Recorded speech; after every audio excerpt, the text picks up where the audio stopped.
All right, y'all. I made it in.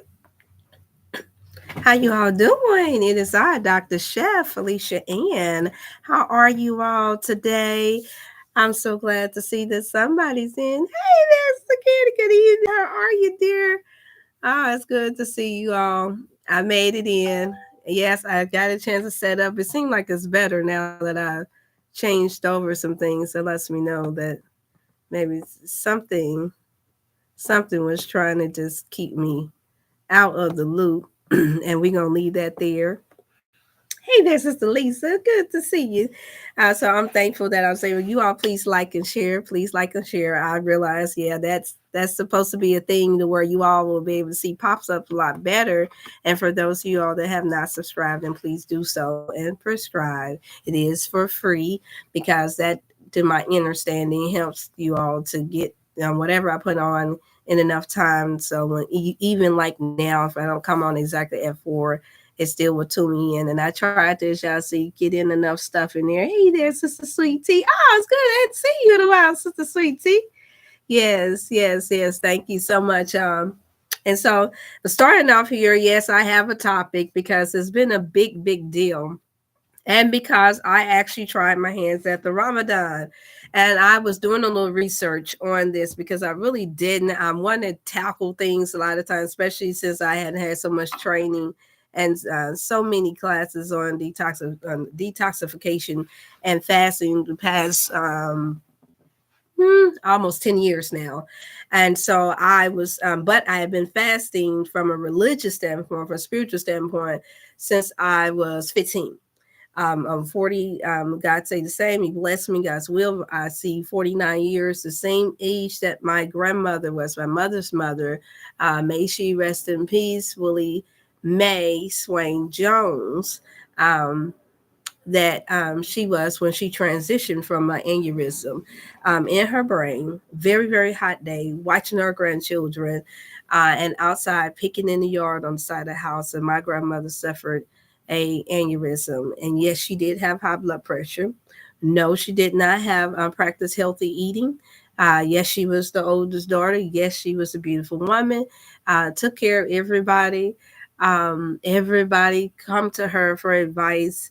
Just a beautiful woman, had really made it through some trying times. It was a widowed, and then had 9 children. My mother's the oldest daughter. She had my uncle. And so just to give you a little history of why this year is so critical for me and why I knew that approaching this time in my life, while I was making the decision to go ahead and come before you all, how I've been waiting from the age of 15 all the way up until now to know, to really listening for the voice of God, to know what direction would he have me to be led in that would be healthy and the best spiritually, emotionally, physically, and mentally for me.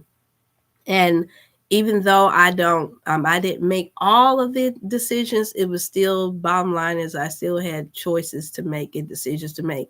And I chose, bottom line, without no shadow of doubt, to be healthy, minded, spiritually, and naturally, not allowing the adversary to deceive me, to mock me, or to make me think that it was something wrong with me wanting to perfect this thing called being in good health. And yes, it's been a roller coaster this past year, more so than ever before, because as you all know, I use this for those who are newcomers.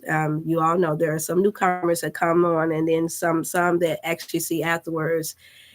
I knew that I never experienced losing a child or the passing of a child after the years of 20 years of fighting and battling and educating myself, um, and not getting the answers that I needed, not even from the church world. They just taught us to pray and to fast, pray and fast. But with her being so little, it was hard to do that with her, because if I let her go without food, then she would lose too much weight. She was tiny like her mom had always been. And I was like, okay, we can't do fasting with her. but we can try to do 1 meal a day. 1 meal a day was not good for her, even though she was not digesting her food well. She wasn't chewing as properly because she was born with a later on we found out her upper cleft of her mouth was just real deep up, and so it was easy for her to swallow her food whole. And so that is the history behind it, meaning that it would cause her to store food and become constipated and throw off her whole digestive system and gag her food back up. And she had a mean gag reflex out of this world. It was just a miracle, just a blessing that she learned how to make sure that even though she knew she couldn't chew her food properly because of the way her mouth in the inside of her mouth was made, that she learned how to do that without ever choking. So I had to live with the fear for 20 years of my daughter's 24 years on this earth with wondering if she would ever choke on something. And just having that as an example of how important it is to eat to live and not to eat to die was enough for me to take things serious. And then along that journey, then finally before her, my mother transitioning.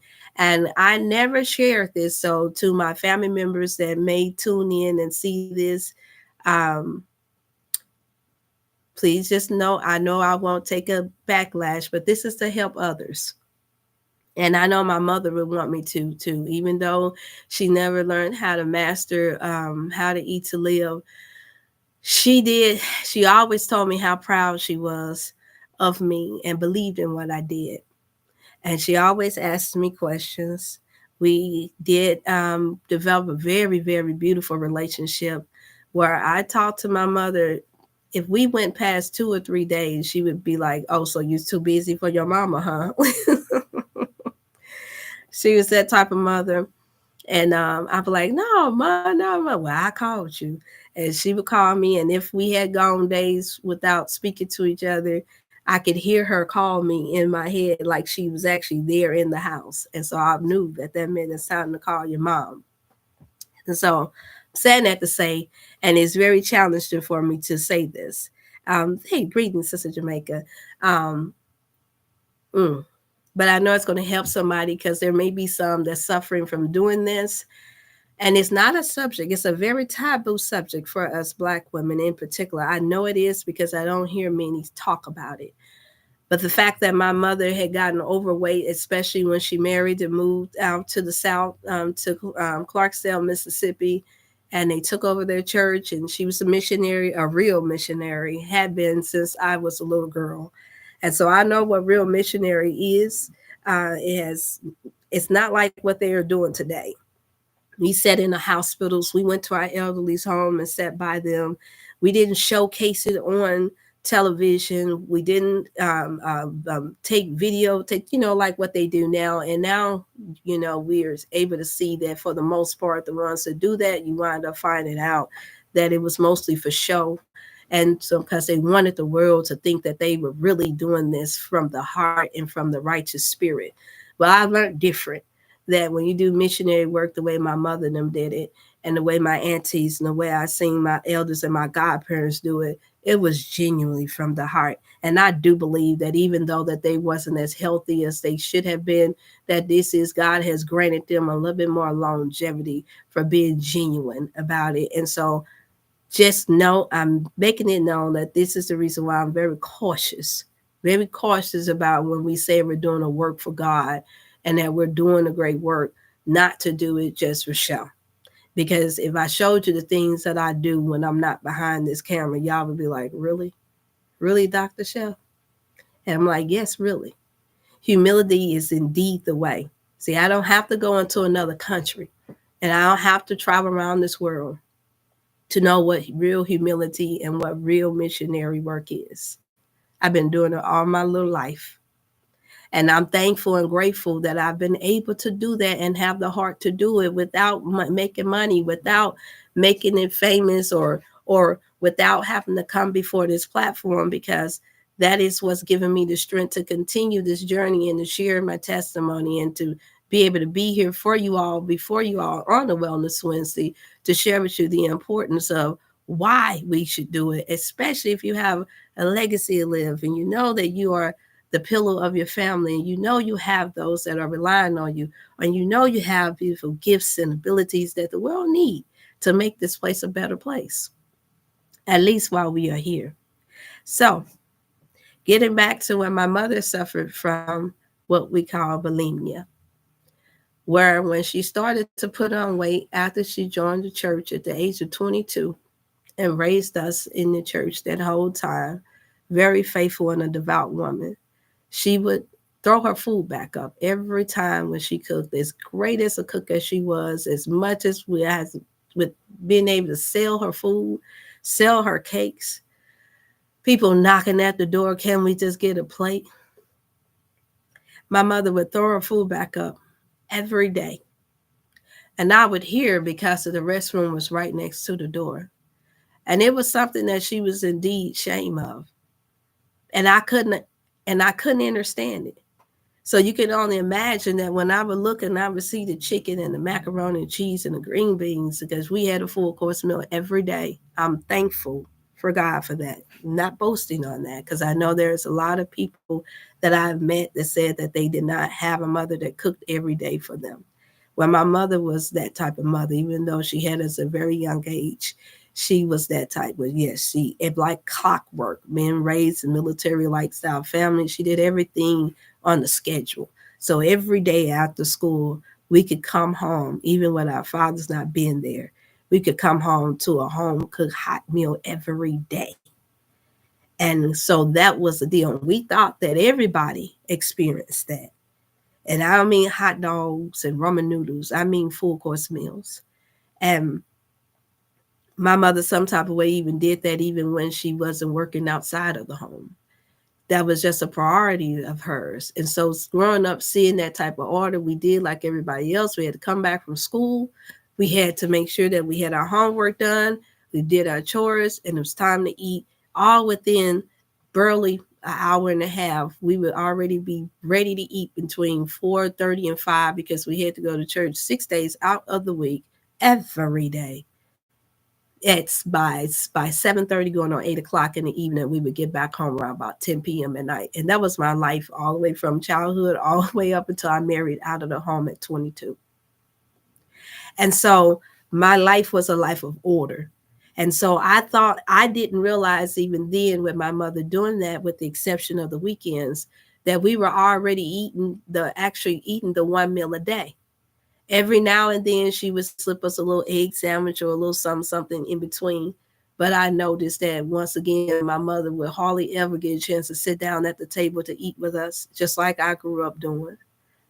She would be in the kitchen. Before I know it, I would hear this this noise, and me wondering what it was. And I would ask her sometimes, Mama, why won't you just sit down and eat with us? And she would try to every now and then. But before I know, I would hear. And so finally, one day at about the age of 12, 13, I was somewhere between 12 and 13, I came behind her.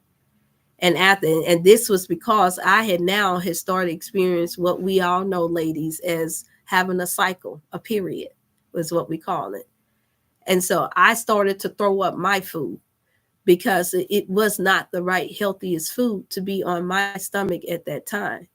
Mind you, there was no education and no knowledge or no teaching that we were supposed, that the best foods to eat when a woman is cycling. And so I became anemic. And at the same time, that brought about me having horrible cramps, the kind that made you throw up your food. And so I began to learn what it smelled like, what vomit, and the medical term is reverse peristaltic, what it actually smelled like. And so when I finally started to experience that and could not stop myself from throwing up my food the first day of my cycle from eating these toxic meals that taste so good. Because at this point, MSG is already in there, you all. At this point, yes, even though it tastes good, it was seasoned just right, tender, delicious to our tongue palate, because we knew nothing else. I understood coming behind her what the smell was. And so finally, by the time it took me till I was about the age of 15 or 16 to ask, I said, Mama, I said, you throwing up your food? And she looked at me, she was like, So what you talking about? What you talking about? She didn't want to even deal with me with it. You know, she didn't even want to have the conversation. That's how ashamed she was of it. And so finally she would say, yeah, I get a little sick as I can't take all that stuff on my stomach. Just like that. And I was like, take all that stuff on my stomach. Well, I didn't know that all of this was prepping me up to this point. And to this day, this will probably be the first time as you all are hearing it, and those that tune in later. My family, this will be their first time finding out too. Me being the oldest, there's just certain things that we pay more close attention to. And I know it's not like that for every firstborn child, but for me, it was. And I began to wonder if I was going to have to be bulimic all my life and have to always throw up. Well, all praises be to God. No, I did not. It was just during the cycle time because I didn't know. I didn't get a chance to come across the book that I'm going to share a few passages out of from because it was on the surface, I believe, at that time. And it's How to Eat to Live. No, I'm not trying to recruit anyone either, but there is some golden nuggets in there, you all. You all make up your own mind and your own decision. Some of you all are on regiments that may tune in that may work for you. That's great. But for the experience that I have had in my life, I feel that this time would have an opportunity to bring these things up before you all. And now being a naturopathic practitioner and a health and wellness coach, it is my duty, it's my obligation to share with you all why I am so passionate and have so much compassion for those of you all that are struggling with your health and wellness and that need to be able to know or have these options of what to do concerning your body type and how it is that you need to eat. And I want you all to know how much I can fully relate, if not personally through myself, if not personally through what my daughter had to experience that's now gone, if not through using the testimonials of my mother, now that she's gone on, and others, then I just know that this is just the right thing to do. And so I pray that during this time and during this particular session that it really does inspire someone to want to take their health and wellness more serious and know that you are blessed. If you are alive today and you are here and you're listening and you're liking and you're sharing this with those that are really truly struggling, just know that I fully understand. And I do believe that I may have coined that saying because I've never seen nobody use it until now. And that's all right. That's all right. As long as you understand. I notice I didn't say under because we're in this thing together, you know. And so as time went by time it was time for my mother to transition. And she had fought through quite a bit, secondhand smoke, the toxicity of COVID, everything under the sun. I did get a chance to, because those of you ought to know, or even if you look up Clarksdale, Mississippi, it's a very small town. They'd already taken out the stores. She'd only had maybe one person that she could rely on with a garden. She didn't have the garden at the time. It was something that we were talking about doing later on as they positioned and moved into another home. And we didn't get a chance to live that out. And I'm saying that to say that through having to throw up a food without having this How to Eat to Live regimen and it being too challenging for her to follow my regimens as she started, because the addiction was already setting in and she'd already been on high blood pressure medication. And she was just like most of us, just yo-yoing, just bouncing back and forth. So you can imagine me having anyone in my life that's doing that would be too challenging, especially if you say you know how to eat to live, especially if you teach it, especially if you preach it, especially if you are one that's judging others for it. I take that very seriously because I've lost enough people now that have not fully understood it or that used it as a means to make themselves seem as if they were better than someone else because they heard about how to eat to live or how to eat more healthier food. And I believe that was my test and my understanding that he knew that I would be before you all during this time, and that he would give me the grace to make it to almost 49 years of life, the same time that the same stage and age that my mother was when she birthed, when she had my mother, or when she was thought of, let me put it to you like that. That I would be before you all speaking and trying to help give life and some information that prayerfully would be really, really helpful for you all. And so, to make the long story a little shorter, by the time I spoke to the coroner there at the in Clarksville, Mississippi, and that's the reason why I put a halt to people stating that my mother passed from COVID, um, and that was stressful within itself because we hadn't got the answers just yet. When I pulled them over to the side after I finished dressing my mother or making sure that her hair was the way it was while laying in the coffin. And I asked him, he said, I've been a coroner here for 25 years. You had a beautiful mother. He said, it just blew me away when I saw that it was her. And I said, thank you, sir. I appreciate you for sharing that with me. I said, but I have a question for you. I said, I need to know what exactly did my mother pass from? And he looked at me and he said, he held his head down. He looked up. He said, your mother's lungs, her lungs was the worst that he had seen in a long time. Pretty much like acid had eaten up her lungs. And it took me a minute because it was just so much going on. I told you I come from a very large family on both sides.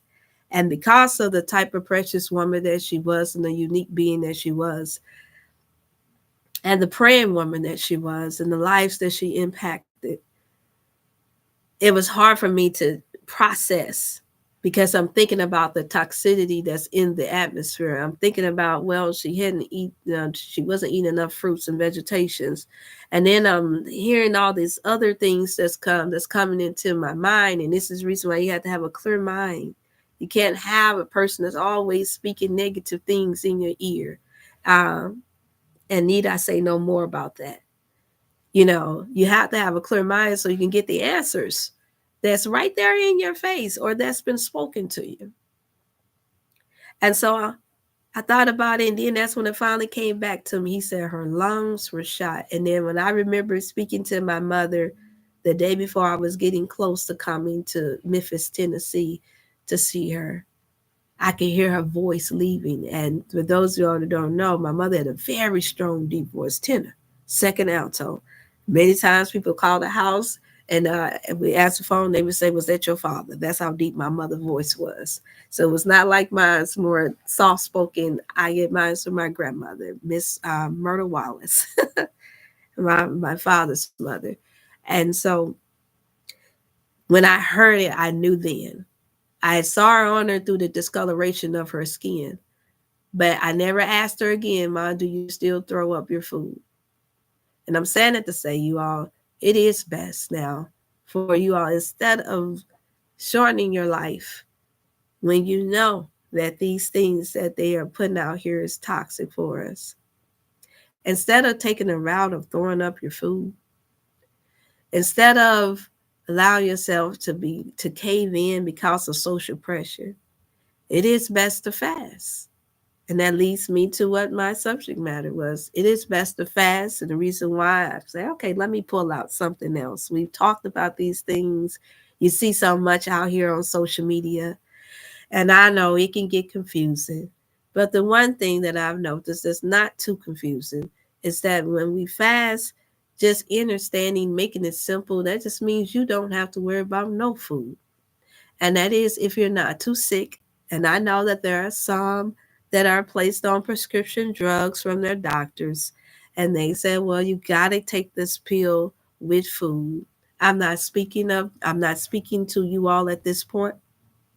I'm talking about those who are not heavily sedated or have a full regimen of prescription drugs. However, as a certified drug counselor, I have seen it where those who have been on certain types of the prescription drugs have been able to do so, and it did not affect their bodies because of their dosage was so low they still reap the benefit of how much better they could feel without putting toxic food in their system.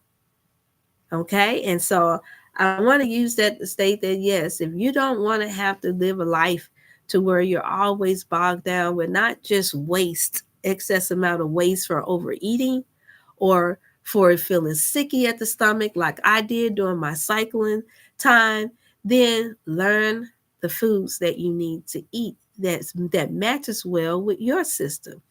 And so I've had the question to be asked to me over and over and over again. Okay, well, which fruits are the best fruits? I wouldn't know that until you call in for the consultation and let me know exactly what it is that you're eating. Let me know whether or not your intestines are healthy, whether or not you have leaky gut syndrome. I wouldn't know unless you told me if whether or not you're experiencing too much acidity in the system, meaning that you flare up, you get breakouts every time when you eat certain citric fruits. That means certain things, there's certain fruits you can't even take in. Now, and I know it's a lot of you all are now that we've had people like Zaki and different ones that Yaki is viral. Everybody's wanting to do the fruit thing now. I get it. Um, However, I say do that wisely, you all. Do that wisely. Yes, it is better food and more high alkaline than any other food that we know of that's here on the earth. Yes, it does give us great energy, but only if for you and your abdominal system you can handle it. If you have not worn out your system, if you haven't worn out your lungs and your esophagus, the way I'm speaking of what happened with my mother. Okay. Now her situation, no doubt, was an extreme situation. Oh, it's so beautiful to see you, Sister Nervous. It's so good to see you. uh, and so I'm just wanting you all to just use wisdom, pray about it, meditate about it.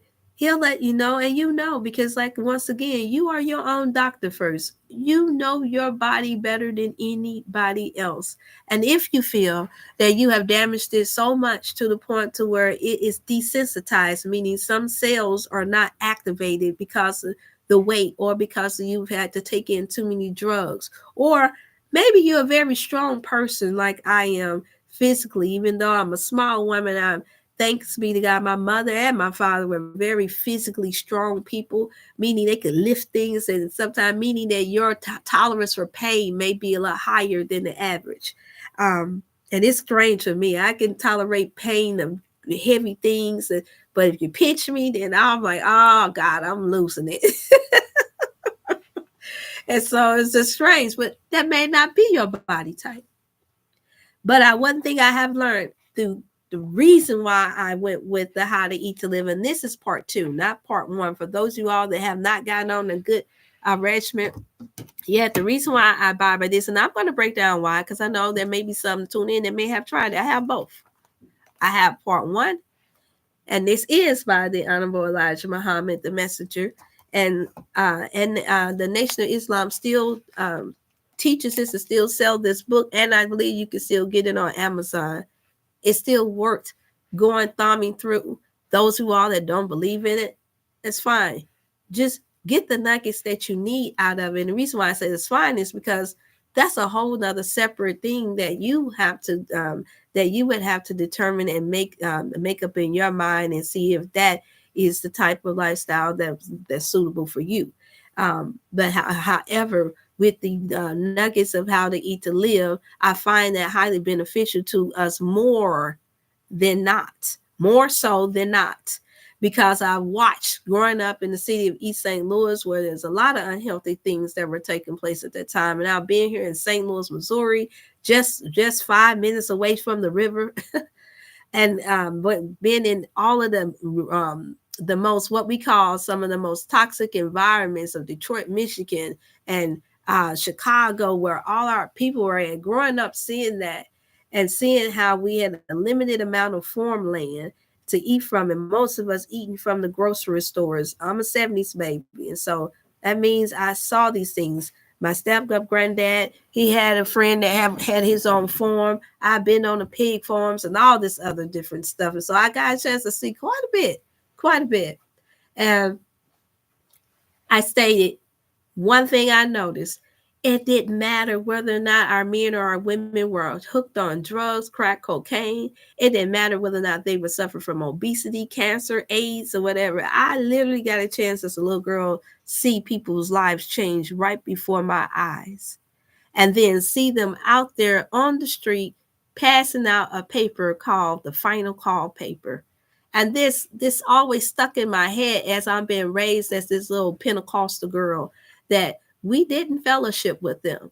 Even though we had a few later on in the family that decided to be a part of the nation, still I still was wondering, how is it that I just saw this man years ago as a little girl on the street bagging, bombing, and drinking alcohol, and then now all of a sudden now I see him with a suit and the tie on, and his whole physique has changed. Oh, he's lighter. He looks so much younger. And yes, back in the 80s at that time, they were more strict on the regiment. And it's something that I've been sharing with a lot of them that I've met now since then. And that this is the foundation that you all need to get back to for those that are taken sick. So for any of my Muslim brothers and sisters that believe in the faith and that are saying that they are followers, and that you are a believer, get back to what it is that your leader taught, and that this black man that is worthy to be respected for this, if not for nothing else, because I know how funny acting our people are. I know how we judge each other according to the things that the media has placed out here, and so through us judging each other based off of religions, the difference and things of that nature, we miss the golden nuggets. We miss what is good, but yet we'll go to Satan and his children, and you don't know whether or not they run a whole vampire ring or they got sex trafficking going on. They can outright say that they are atheists, and most of us do not. When you go to the doctor, for those of you all that have, you don't sit down to your doctor. See, I'm about keeping it 1 million. You don't ask your doctors, okay, doctor, are you Christian? Some of my elders do, but I doubt it if some of my age group and down do. Do you believe in God? Do you this? Do you that? No, you don't ask them whether or not they're married or single. You don't ask them whether or not they have ever done anything ungodly. You just take their information because they gave you a piece of white paper and told you to sign your life away or to put them in control over your health. And then now all of a sudden, when one of us that looks like us come along and we have a book and we have things that can help one another, we become very, very biased. You all, we have to stop that if we want to live a more healthier life. Now, that may not be for you, and that's the reason why I say like, share, please like and share, because it may be for somebody else. It may be for somebody else, but because of you all that tuned in, you all have that little bit of responsibility, just a little bit, to say, okay, let me share this to what you call so they can hear this, because they always bringing up religion versus what's actually good about what's being taught. And we all have golden nuggets. I know firefighters, police officers, lawyers, doctors, chemists, scientists, all different type of people, different mayors, senators, all of them got there, all that differently, but yet they govern, they're here ruling and running some things, y'all. And so it matters if we are all so ruffled up. And can I use that word, ruffled up? So upset. I like to challenge our minds now. You know I'm going to go there. I can't help it. I may be, but I got to challenge the mind. We're so upset about what they're doing to us and what they're putting out there. Then that means that you got to get worked up enough to make a change for yourself. It can't be all on Bill Gates. It can't be all on Dr. Fauci. It can't, and I've been saying this way beforehand, y'all. Just hadn't had the liberty. It's a beautiful thing when you have your own, because you can say what you want to say. It can't be all on everybody else, and here it is. You have the information before you.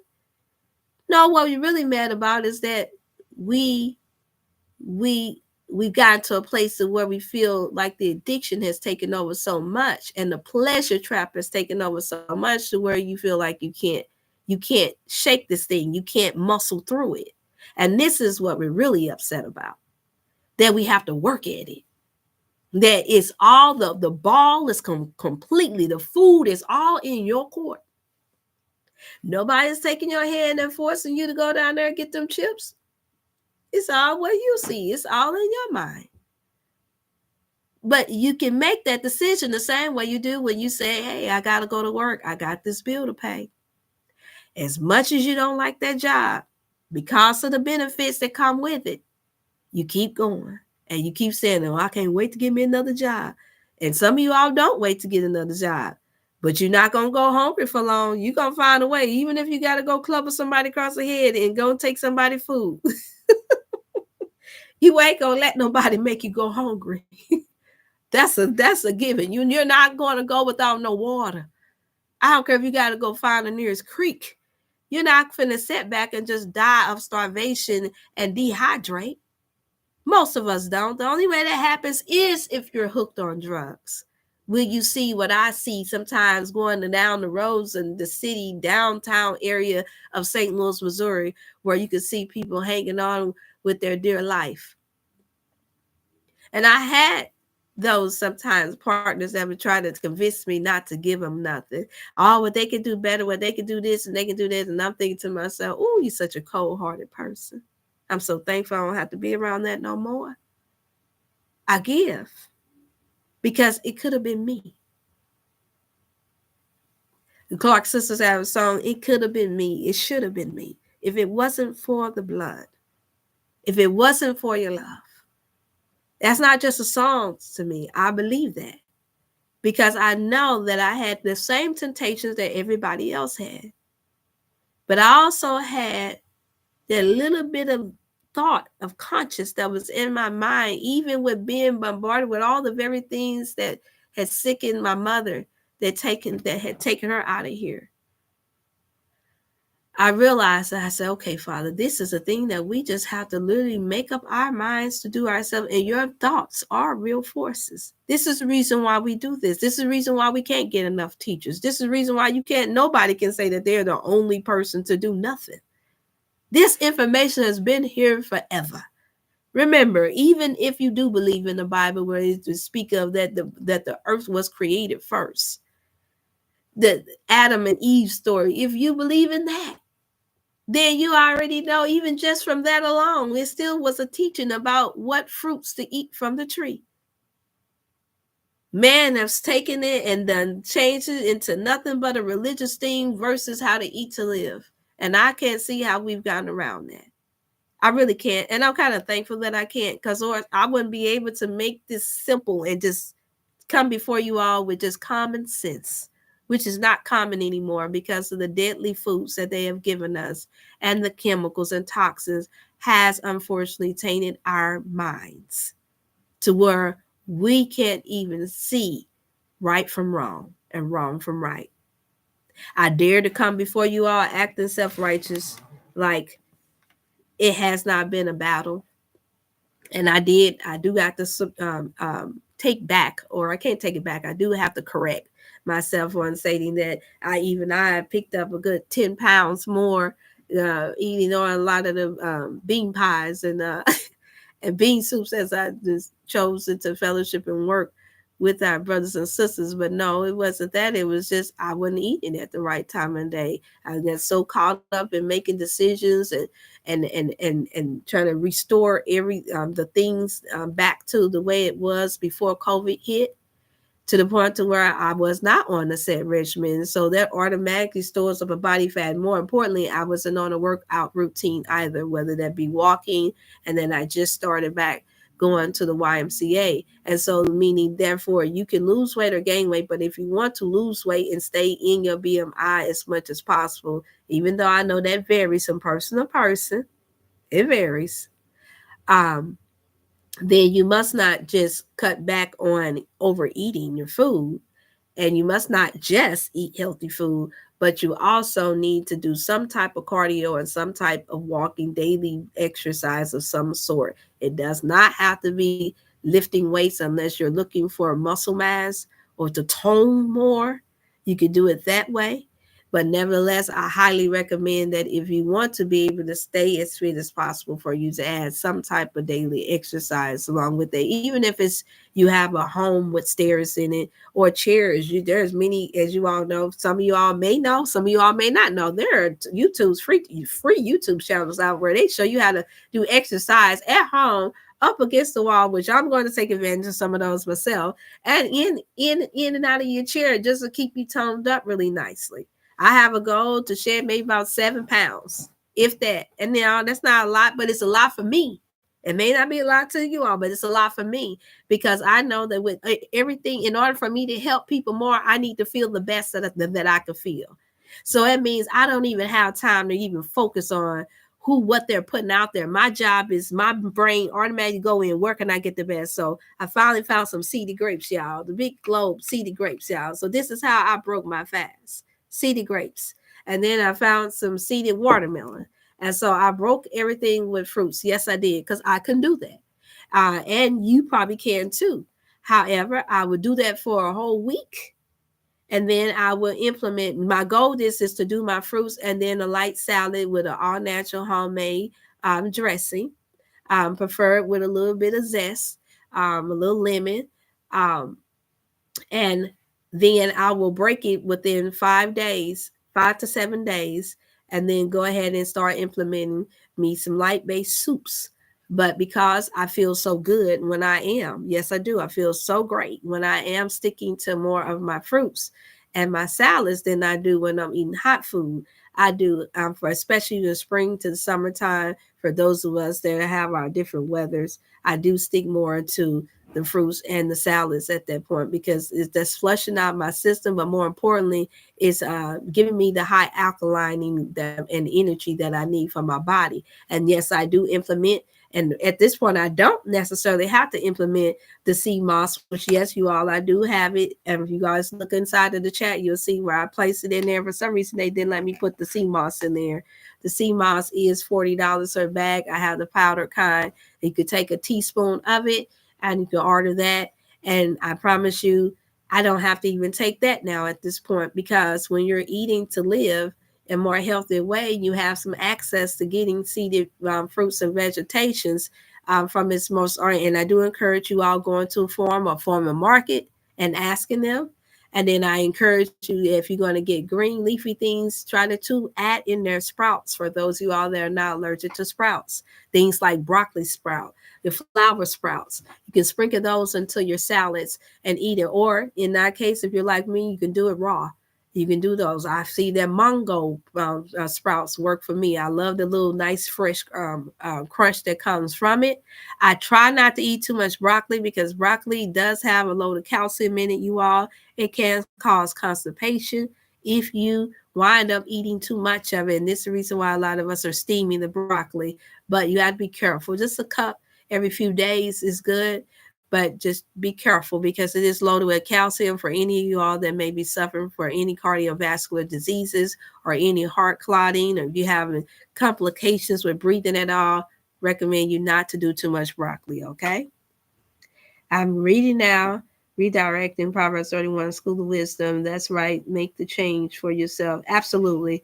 Put the work in and then we work with you. Okay, thank you.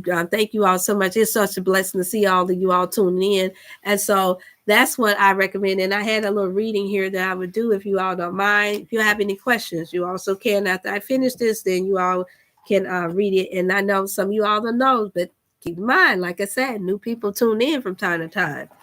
Okay, it says fasting. I am in the How to Eat to Live. This is part 2. So yes, I had to go advance, you all, but you all can start off with part 1.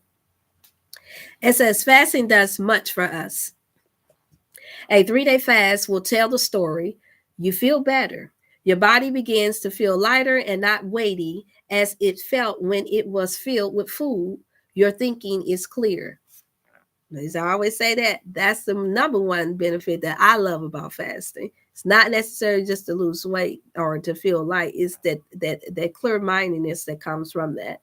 Let us fast as often as we feel that we have not a desire for food. If you do not desire food, do not eat.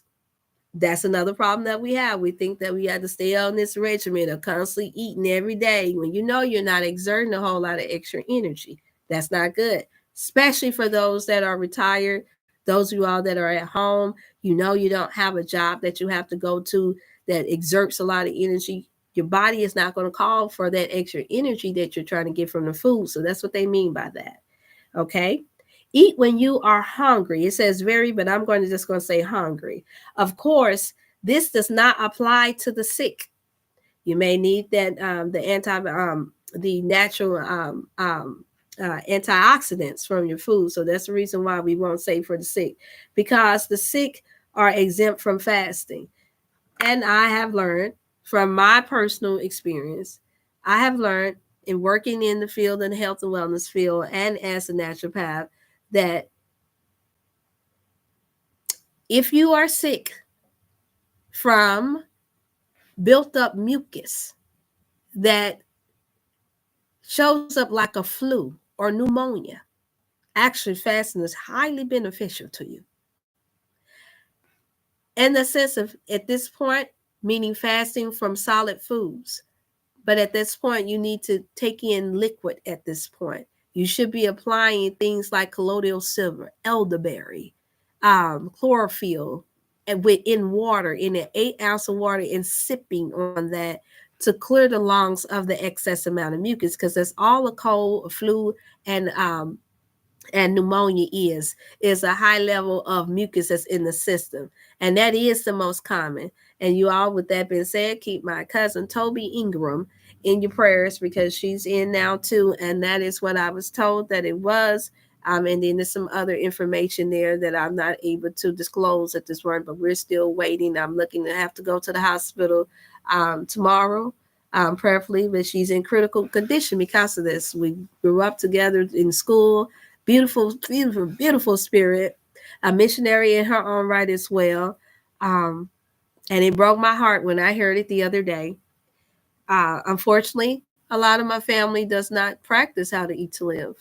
And so, even though I believe they know there's common sense to do it, to change, and in the twinkling of the eye, because now another loved one is down. It's a very difficult thing. And I come from a lot of religious people in my family that once they go into that mind mode that God is going to fix it, that's it. And so that means that even if the person has to be on in ICU or have to be on their deathbed, that's the route that they take. And yes, that's been very challenging for me, but I have learned that I have to let these things go, and I have to teach, and I have to share with those who understand beyond that, but that is a problem. I have to say it to our Christian brothers and sisters that tune in.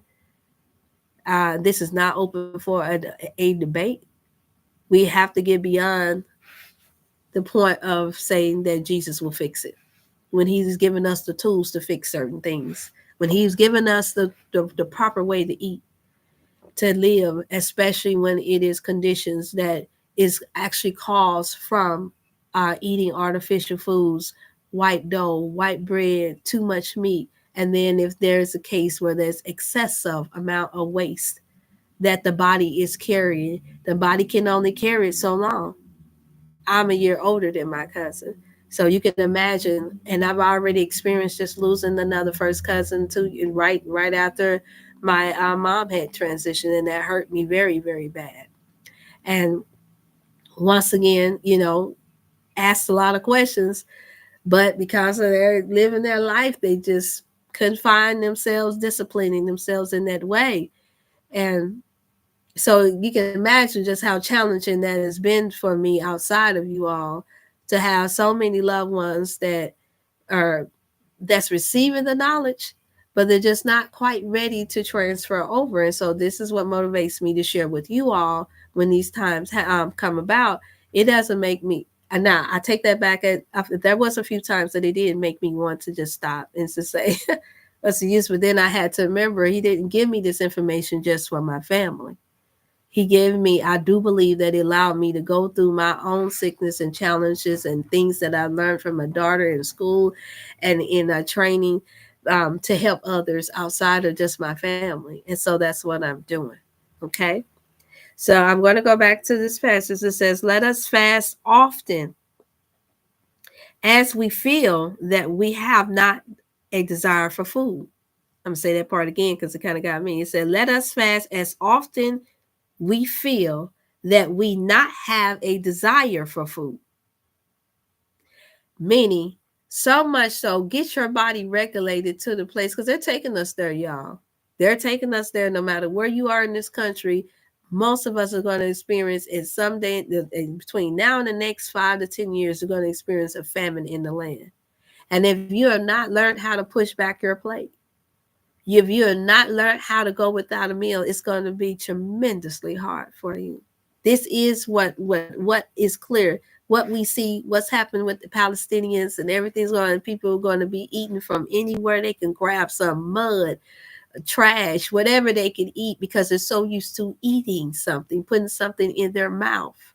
The parasites do not go away just because there is a crisis.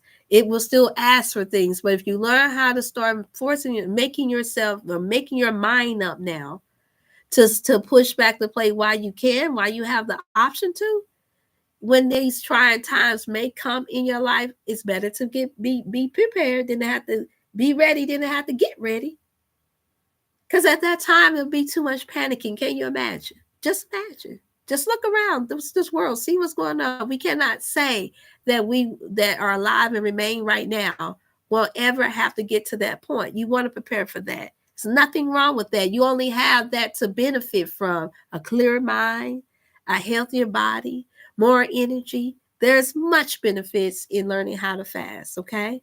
And so that's why I'm reading this, because I want you all to see that even I was wanting to refresh myself and be open to other options and ways of doing this, even though this is what I've known to work even before I read this book.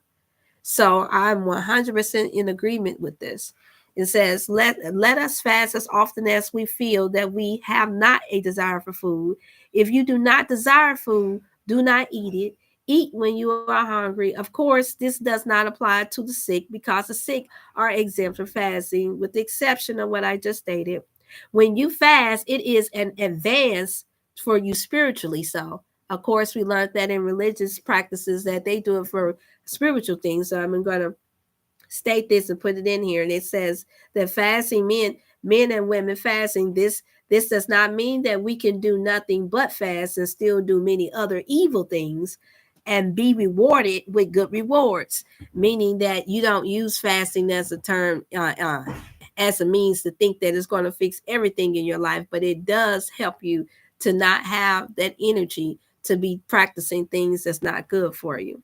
It says, when fasting is a practice for good, good results will follow. But if we fast, as the Bible mentioned with Isaiah, for just for a debate, our fast is no good. That is what they're teaching concerning this. And I do agree as well. And now I'm going to go over to the next chapter. I am in chapter 46, page 46, rather, for those for how to eat to live. Part 2 is what I have you on. Yes, you can. Up to my knowledge, I think you still get it on Amazon, or go to your nearest mosque. They may be selling it as well. Okay, but I do believe that it's still on Amazon. It says, now I skipped over to on page 47. Fast. It says fast. It cleanses. The benefits is that the impurities out of the body, out of the blood, and causes the body to eliminate the poison stored in it from previous meals.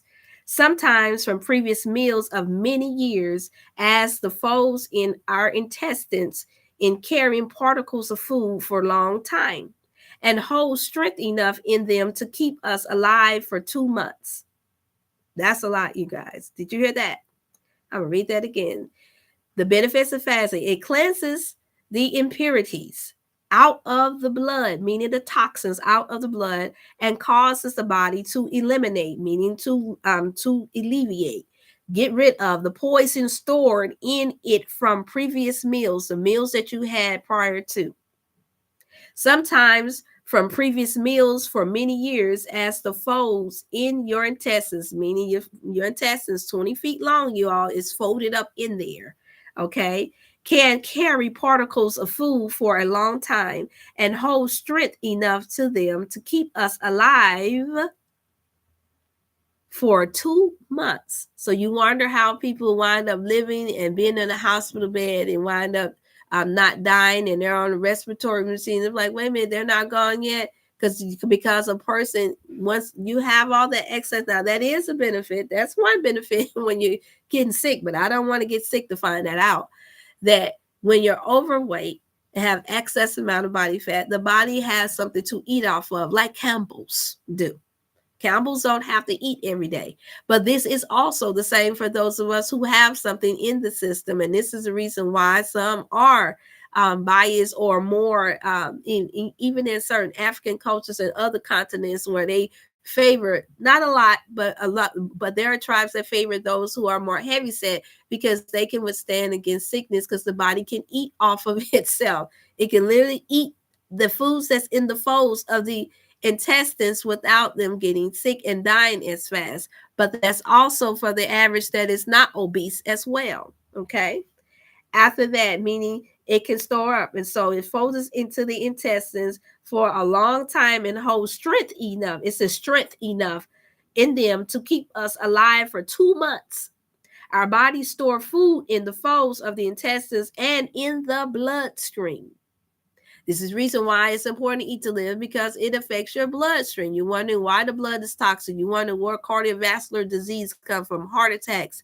It's because it seeps out of the intestines. It's a very thin film. Citric acid, chemicals, drugs, all that seeps outside of the intestine and it seeps into the bloodstream. I'll say, okay. And so here's the most popular that we all hear about that I do highly recommend for those of you all who can. It says, after a fast of 3 days, and from that to 9 days, you can go straight to 9 days. This particle of food and poison that have accumulated will be eliminated, meaning you will lose it. The blood is being cleansed of its impurities, because the impurities have nothing to keep them from power to live, from keep them in power to live. Therefore, they die and leave the person happy and enjoying the results of a healthy body, which is the greatest enjoyment we can have. I stop right there, you all. I'm not going to go to reading up the whole thing, but it just gives you an idea there were other good things that I can incorporate there, read there. But I want to say something for you all, so you all can be intrigued to get the book, get the patch. I went straight to the index of the fasting because I knew that I'm going to only have so much time here before you all. But perfectly, you all go through there, get the book, read it. Don't let anyone judge you about getting the good golden nuggets. That is really highly beneficial, especially for our melanated people. This is very helpful for us health-wise. That's why you see so many saying that, okay, they may not go along with certain teachings and traditions and practices, but you got to give credit where credit is due when it comes down to that is good for us all. Okay. And now I'm going to read. Hey, Tracy, it's good to see you, Auntie. I didn't know you would be on this late. I'm glad I called. I'm glad I see you too. Give my love to the children. Mwah, mwah. Yes, interested in the book, the title as well. It is How to Eat to Live by Elijah Muhammad. And I got the volume 2. There's a volume 1 and there's a volume 2. Of course, I'm taking it to the other level of the 2. And in there, he did recommend, he stated that it would be best for us not to eat meat. Of course, they see fish as something different because of the makeup of them coming from the waters. And so, of course, we have a lot of debates with that. I'm not on here to debate anything with anybody about whatever you want to eat or what you deem as a meat or not. That is not my position. My position is to state that you all do what is healthy and what is good for you, what works for you. However, I do feel like for those who do believe in eating fish, that if you're going to go that route, I would highly recommend that if you got to go that route, you just feel like you can't give it up, then you want to go for the freshwater cold fish, even if you got to get it imported in, not not in farm raised fish that's loaded with tons of mercury and all of these other things. Because I too, if I may use the term, I was a fish head at one point. I lived by it. It seemed the omega-3s in it did seem to help me during my cycling time. No, I could not take in any other red meats and things of that nature. Too hard on my digestive system. And I also noticed a lot of mucus buildup during that time, which I'm sure I had a lot of blood clotting during that time as well. I was heavy. I was heavy on my cycle time, going a full 5 to 7 days sometimes. But it wasn't until I changed over to eating fruits and vegetations, my first bout or my first experience within that time frame was in my late 20s. And this is right before I had my daughters. Well, no, this is right when I had my last daughter, Naomi. She'll be 20 this year. I wound up trying to help their father at the time that had high blood pressure or was just not being diagnosed with high blood pressure and high cholesterol. I said, okay, the whole family is going to change how we eat. And so through me changing his food, I wound up only allowing fish at that time, not knowing what I knew about how to eat to live and the toxins that they have in the sea now that makes it very, very dangerous for us and very, very a very unhealthy decision, no matter what you believe in as far as whether or not it's a sin to eat meat or not, or whether or not we should not kill any form of animals to eat to survive. No matter what your belief system is in there, I'm only addressing as far as what you can live with and what is not toxic or what I find to be toxic and healthy and unhealthy for the body, period. Okay, that is my position. And so I'm stating that at that time, the whiting fish I did not go for catfish, shrimps, and all of these other wild caught things. I went for under 10-pound freshwater wild caught fish, and I would eat 1 or 2 slices along with salad and fruits, and especially mangoes on my cycle. And that dissipated I went from 5 to 7 7 days of a heavy cycle to down to 2 to 3 days with a light cycle. Accidentally, through trying to make sure that the family was eating healthy and my daughter was eating healthy, I just so happened to know this was for the first time in my life. I think I had to have been about 27 at the time. I was able to actually not tell that I was starting my cycle. No cramps after having the most excruciating cramps, to the point to where the doctor was trying to was trying to implement where she can take birth control pills for her pain, because ibuprofen and Tylenol was not helping me. That's how bad my cramps were. And then I didn't know that anemia had played a part in that as well. So being a carrier of the sickle cell anemia trait actually played a part in that as well. I hadn't done the research that I had done at this point now to know what I know now that I'm sharing with you all, that I pray that helps someone else. But I've helped many young ladies since then, even those who were trying to have children and wanting to be impregnated. Now they were able to give birth because of finding out this. Give me a second, you all. Give me 1 second.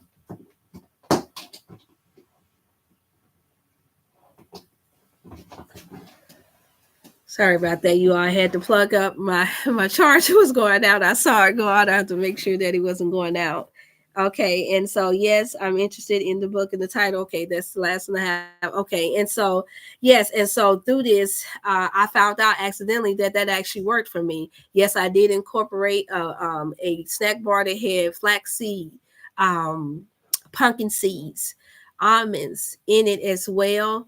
It was through a company called Kashi, and it's still there now. At the time, it didn't state that it had artificial sugars or soy or anything that was controversial at that time or known for being or known for being unhealthy. The bar wasn't as tasty as I wanted it to be, but because I knew that I was addicted to sugar for years, and I knew that being a cook and baking as much as I was at the time, that I needed something to wean myself off of. That's what I used, and that in turn helped me not to ever have to deal with that again. I ran into it only a couple of times again where I had experienced tremendous cramping because I slipped up. I thought, okay, well, I've been on this thing. So for those of y'all that think you want to eat healthy and you don't think that this is a lifestyle, yeah, it's a lifestyle, because there was a few times in between those years that I tried to veer back off and thought I could try something, and thought just because they said it was organic and it was right and it was pure, and them cramps came right back. I said, woo, wow, yes. And so I even learned that even with meat during that time, even though I was never a heavy meat eater, still that it causes mucus buildup. And I most definitely learned that through the bread that we had to cut off the yeast from the bread. And just all praises be to God that I was at a place where I always believed in moderation, eating by moderation, and always believed in keeping a salad and some lemon water, lemon juice with me at all times. So little did I know I was flushing my system out then, and no one was even teaching at that time, not in college, not in school, not in any of my health classes where they teaching that these are the things that cleanses your system. So I literally just had to learn, like some of you all may have had to learn what works well for my body type. Okay. And so even when I started with my detoxification classes, I had a teacher that was full blown, hands on, without a shadow of a doubt, because of Elijah Muhammad them did teach that it's okay to take some raw milk. Notice they didn't say store bought. He did say raw milk. He wanted to argue me down that I could drink the milk, and I say to this day, no, I could not. I did try the Amish milk, and it didn't cause any type of cramping for me, and plenty of others. However, I elevated even from that, because I did, once I found out about the industry years ago, the conviction of just seeing that that was not what was good, that how they were treating the cows and treating the cattle here, and how greedy we are as a nation, and just how sickening the process and how toxic in the steroids. I say, this is not for me. So no, I didn't pick up a Bible. I'm not going to sit here and lie to you all like some people try to act holier than thou and act like because they read the word, they got it. No, no, it was just that it really bothered me seeing. And then Netflix came out, like some of you all have seen, how the Cowspiracy and different things came out, and I got a chance to see it behind the scene. And I'm like, oh my goodness, look at here. No, we are not to partake in this type of monstrosity, is what I call it, monstrosity. No, we are not supposed to take place in or be eating or trying to benefit from this type of evil. And you know it? Come on, you all. Some of these decisions to eat healthy have to come from you knowing that the people that are behind this does not mean you any good health. They are set here, unfortunately. It is people here that are set here to take you out of here and your whole family, your whole tribe. And yes, I almost went through midlife crisis looking at that and thinking, and as I found out, it was the hardest thing. I believe I was about 28 years young at the time. And when I really, really started really letting the information sink in, it did. I know I was experiencing a bout of depression. So I know how you all feel. And this is the reason why I had such a conviction to not to ever make our people feel bad or curse you or make you feel some type of way. I've only had to deal with that with one person in my life, because that person came down too hard on me. One person in my life. I had to shut them down because they tried to make me feel like me wanting to be healthy was me saying that I was trying to be perfect, even though they knew better. They knew it. They had all the same information. They knew. They were just allowing the adversary to use them in that way. They were sick-minded themselves. And so, of course, when you have to come against your adversary like that, sometimes you do have to shut down certain people that's trying to make you feel like what you're doing that is right is wrong. Now, granted, yes, I have received apologies since then, but I could not partake in partnering up with anybody that's going to practice any form of hypocrisy when it comes down to life and death. I just couldn't. It's just that simple. I don't have to bring up anything else or say anything else about it. It's just when it boils down to mental health and stressing the mind and the body and your soul out, at that point, it becomes abuse. And you have to stand up for yourself, you all. Some of y'all may experience it with coworkers. Some of y'all may experience it with family members, being mocked, tormented. Also, we all got to die from something anyway. That famous line. I'm like, yeah, well, guess what? I went out and I see you all. Oh, greetings to y'all, superior chefs. Look for a question in the chat and respond back. Thanks. Um, Gotta go. Steele, respond back, please. Oh, okay, Sister Perry, Coca-Cola Perry. Okay, I'm gonna look for you. I'm gonna stop because I got okay. Hi, lovely Dr. Chef Felicia. Your advice, please, would you use activate charcoal and bentonine clay for eczema? Can you give me your advice on what to use to get rid of it quickly? With a fast help? Absolutely, because once you get eczema, all eczema is the body's the skin's way of trying to release the excess amount of toxin and mucus. That's what eczema really truly is. And what happens is, about time it sets outside of the body to the point to where it started to make you itch and you started to break out, the air is already hitting and it dries it up. Okay. And so that's what happens to you. Eczema means that you most definitely have to change the mucus forming chemical based foods that you may be eating that you're not aware of. And it's also a way that the body is showing you that it's trying to detoxify itself from the case. So it's not actually not a bad thing. It only feels bad. It looks bad. But that means that your body is rejecting what it has had either years ago or that's what's laying dormant in the intestines now that you need to detox. So the quickest way that I would say, and the most efficient way, would be to go ahead and get colon cleanse, to start a colon cleanse, either through using the liquid chlorophyll. You can order mine.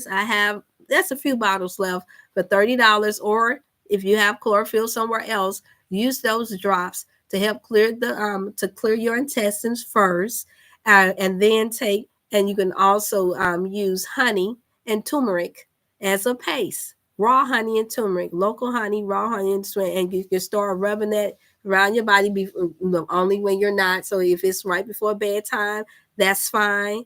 And let it set for about 30 minutes, and it will soothe and smooth out that eczema on the body. And you can also use tea tree oil, which you can get that anywhere. That's Melaleuca. You can use that anywhere and put that in drops of any of your all natural cream, like shea butter. Or if it's coconut for you, then that's fine, the organic version of that. So it's a couple of things that you can do to help fight off with eczema. But the number one thing to get to the core of it would be to go on a cleanse, sister, and start to implement more watermelons and melons, because melons help to cleanse the skin, and at the same time helps to hydrate your body so that you don't have to worry about it drying up as much on you as well, but at the same time healing the skin with all of the beautiful ingredients that they have and the nutrients that's inside of the watermelon, preferably seeded. And you can do grapes as well. Please call in if for a consultation at 618-388-8100 if that's not good enough for you, sister, and then we can go from there. But yes, tea tree oil, a little bit of that mixed in with vitamin E too would help, a vitamin E oil. And then also you can please go for getting go in for a detoxification or a slight cleanse, and then fasting will help too. You will see that immediately start to take place, where you'll notice it through not itching as much. You'll also notice, and then if you are also, see, this is not a simple question, if you also have any unnatural soaps, deodorant, perfume, fragrances, eliminate them altogether, because all they do is take and aggravate the bacteria of the toxins that's releasing itself from the eczema. And then that also means any artificial types of sprays that's loaded with toxins in it and chemicals that's inside of your glads and all of these crazy, oh my God, they smell so strongly good, but by all means, they're deadly and horrible for the digestive system and the respiratory system as well, causing all different types of problems along the line, especially cancer. And so this is something that even though we think that it to just to be a rare rash, and now it comes on, and once it gets to the point, once the body gets to the point, to where it starts to releasing it out of the skin. It's trying to escape like that to where it's starting to scale up, and it's causing different type of rashes and bumps and swelling upon your, that's inflammation as well. So you have to do reducing inflammation within the body, but more importantly, you have to stop eating mucus forming foods such as white breads, meat, pasta, all of your whitey whites you need to eliminate and start eating more fruitations that's along the more mellow side of melons. And that's what I recommend for eczema. I know that was a lot, but the good thing is that you can play this back and this part back for yourself if you forgot anything. Or if I forgot anything, I pray that that answered your question. Let me know if I say something too fast, you all, or if I need to go back and say something, because I'm so used to certain things I could just just regurgitate it. But back to where I was at. Where did I leave off at, you all? Because I know I was making a good point about something. Because that eczema, I just had that question asked again for someone that was concerned about the eczema. Oh, I was expressing something. I'm trying to make sure that I can remember because I went in, my brain went into full eczema mode. It's okay. But nevertheless, you all, what I'm stating is that you all have to do what is good for your own body, for your own sake. Overall, is that's what I'm promoting. So I cannot X out anyone eating to live. I think I was also speaking of myself when forest fish eating to live, that you all have to go by what works for you. But what really got me to the place where I just, well, all milk, eliminating milk from the system. That was the only dilemma that I had, that because of how toxic the dairy is, even before veganism was even mentioned, I was already going against eating certain dairies, even though the argument was that yogurt is good for you because the prebiotics and probiotics that's in it. And yes, I did experience that if I ate certain type of so-called organic yogurts, that I did notice that it did soothe and calm me. I'm not going to lie, the lactate in it did. However, it still happened without it. It still happened without it. And so I cannot state. And yes, the skin does become a lot more smoother. I did notice nails growing a lot faster. Hair was healthy. I did notice that when I stopped that and then went towards eating, taking more vitamins. This is the reason why I was prompt to want to promote more liquid vitamins. I noticed that there was some changes. My skin wasn't as nice as I'd like it to be. And my hair wasn't as thick. It's still black coal, but it still wasn't as let me say, as fluffy or as vibrant as I wanted it to be. And so once again, you to each his own. You have to learn your body for yourself. You can take this good information that you're getting from off of social media and different places, but at the end of the day, it's how your body responds to certain things. Because if you're not going anywhere to get certain tests done, you all, to know what works for you, I know I'm not. That's not me putting my 100% into tests. Let me put that disclaimer out there. But for some of us that are dealing with multiple or chronic diseases, where you're battling with weight issues, you're battling with cancer, you're battling with high blood pressure, eczema, and all of these other different type of conditions for years, then yes, you may want to consider getting testings done so that you can at least know where you are, and then you can implement natural things from that point. You do not, I repeat again, you do not have to feel pressure to take on pharmaceutical drugs that's going to lead to other side effects for you. You do not. Remember, if you all don't remember anything else, and I just heard another cardiologist state this too, and another naturopath, if you all just simply remember that you do not work for the doctors, they work for you. They work for you. And it is the same for the holistic doctors and for ministers and for those who's anybody that's trying to teach you how to eat to live. We work for you. We're the servant to you, not the other way around. Not the other way around. I'm going to say that again. We work for you. We the servants for you. We get a thank you. And if you decide to send in a donation, then we're thankful and appreciate it. But the proper bedside manner and the proper love to give to you all when we say that we want to see you eat to live is to be humble and just to be thankful that you all thinking enough of us to even hear what we have to say. Yeah, I said it. Because we can get into this place, and I want you all to take that with you all that are that have learned how to eat to live a more healthy life. You take that with you when you're dealing with your loved ones and relatives. Trust me, I did it, and no, sometimes people still won't come around, but I've gained more than I have lost because I don't come down on them. Now my children, it is, I'll be honest, I'm a little bit more harder on them because they come from me. Yeah, yeah. But even I can honestly say that I felt like that is sometimes I did mess with them about certain things. Maybe they probably would be full fledged, completely not eating anything that but then again, I feel like they have to go through their woes too in order for them to learn their bodies. They know, no, my girls can't eat a lot of chocolate either. They suffered from the same type of cramps and anemia, the same thing every time they thought that they could deviate to and eat certain chocolates and different foods. And oh, mama, then I get that phone call. Oh, mama, I can't take it again. I said, did you take your stuff? I said, now, what did you eat? And they know, no, I know I'm supposed to eat my fruits.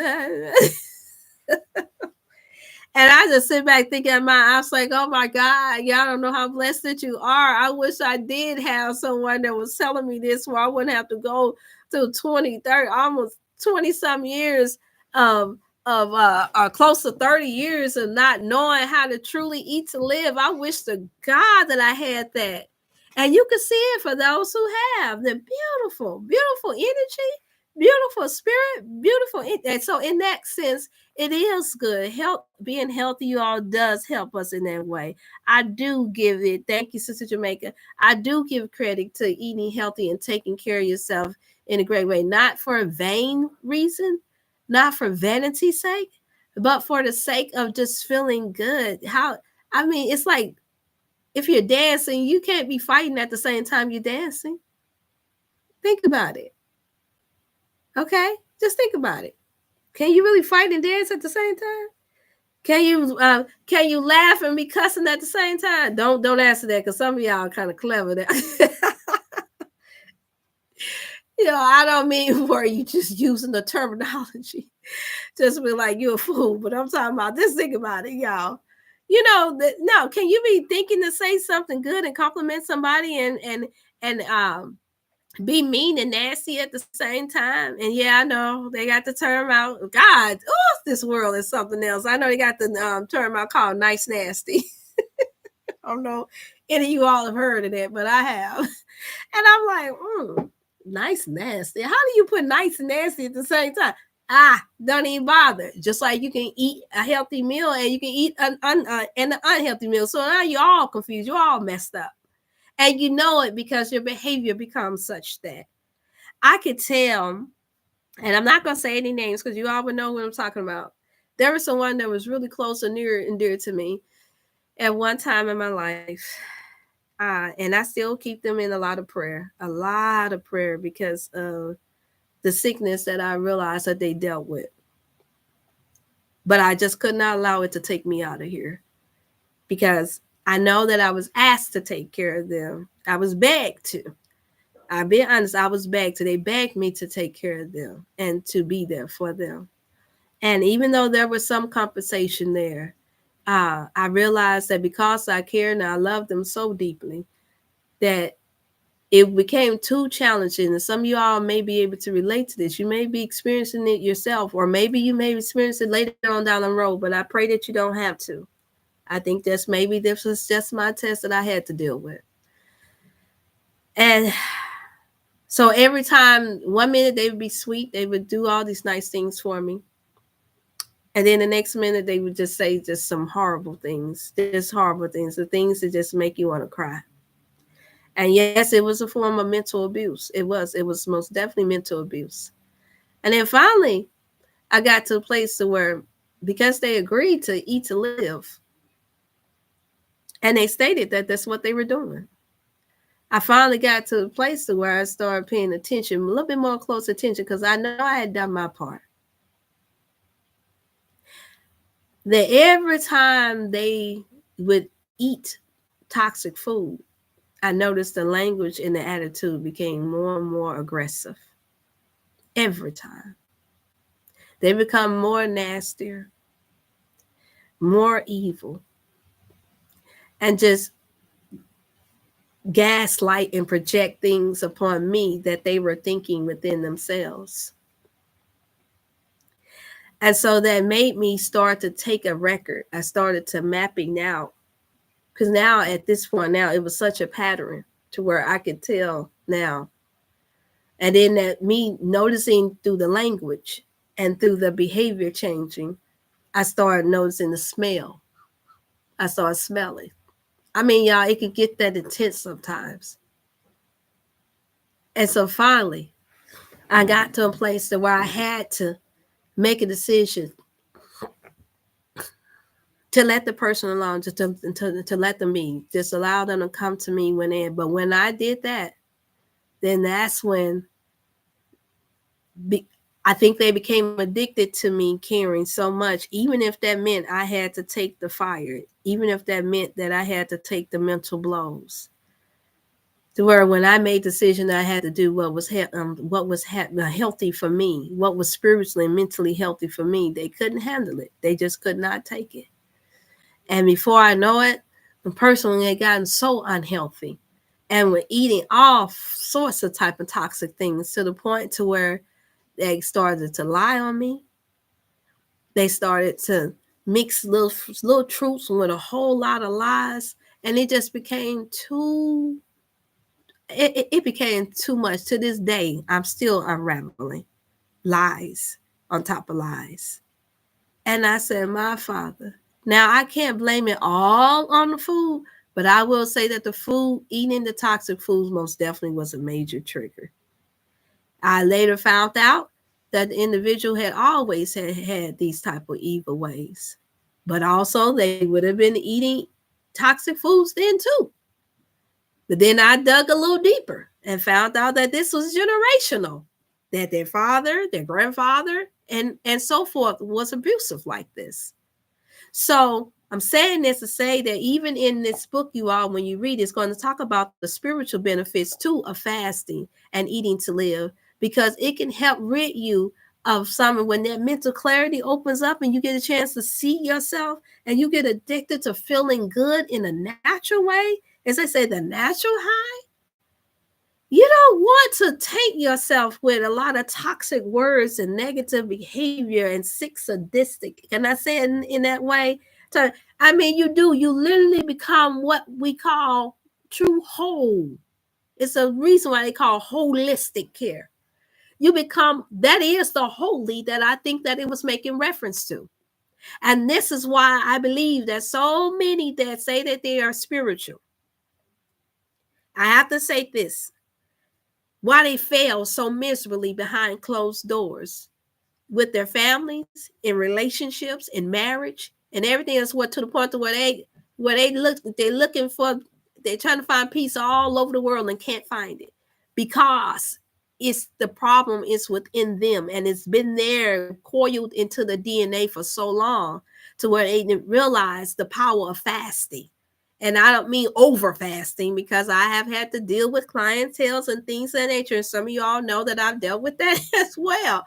When you try to overdo it to try to compensate for your ungodliness or for your wicked ways, then that turns into over spiraling too. You should never be going a long time without water. You should never be in a place where you're trying to extend yourself from eating for 21 days to 30 days. So you should never be doing this. And this is something that I have advised.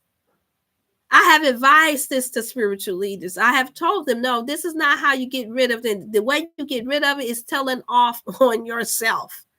Like what I just shared with you all concerning my mom and what I had gone through with my crafts, not just with picking up a little weight, but from a mental healthy place for the mind, the whole body, and the soul. You have to tell off on that flesh. put it to shame.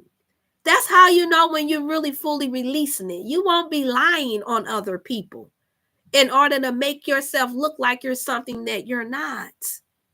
And I'm not saying this to fuss. This may not apply to you. Like, share, you all. I see you all there. Thank you for tuning in. But it helps because you never know who may need to hear this. So I realized, and I shared that with the person that was trying to cause me so much mental anguish. And even though they would apologize, they literally had to can't help it. I realized that I made the gravest mistake with working with them, with trying to, I was supposed to do like what some of us do in passing when you have good information, pass information and walk away. I was supposed to just have them on a consultation and let them be. But because of the demand of everything that had to be done, and because of the good that I did see within them, desperately, as an empath, we desperately want to get the good out of people. I let that override the toxicity that I saw seeping through the seams of the goodness, not realizing fully how toxic it really was. And so finally, I had to make the decision like you all do when you have friends that like to stay in trouble. Maybe you all, not personally, but others that you and everybody got that wild person in the family or anytime they go around something, anything pop off, they ready to fight. And some of us have coined the saying that, you know what, I ain't finna go to jail for nobody today. But I'm that person. I'm not getting ready to fight. And I'm not getting ready to be getting myself constantly in trouble with anybody that I know is just being hard-headed or operating from a very toxic place. And then even in the spiritual realm of so-called religion, I'm not going to do that in religion either. I have tried to focus on just giving certain things and good information to you all and staying silent and just only talking about things behind the scene. But it only made things worse because I could hear the voice and the Spirit of God saying, no, you did it in front of everybody. You got to get it right in front of everybody. So you don't leave your people confused about what's right and what's wrong. No, we all don't have to go into every nitty gritty detail of what easily besets you, what causes you to fall off in any important aspect of your life. Whether it be your health, whether it be relationships, whether it be the job you lost, the business, a career, whatever, that throws your life off, completely off balance. And then you have to get back up. I say you get back up, you need to be getting back up stronger and better. And that can mirror itself. We like to hide behind the work to do that. And I'm saying that that's not good enough, you all.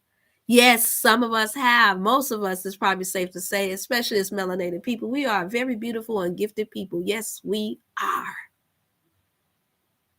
One person can hold 10 different gifts or abilities. I'm one of those people. And so I know, but I've met plenty of others, and I'm thankful that I have, that have multiple gifts, multiple abilities to do lots of things really great. But when that heart is not right because you allow so much toxicity, it's spirits and energy, you all, that come in this toxic food.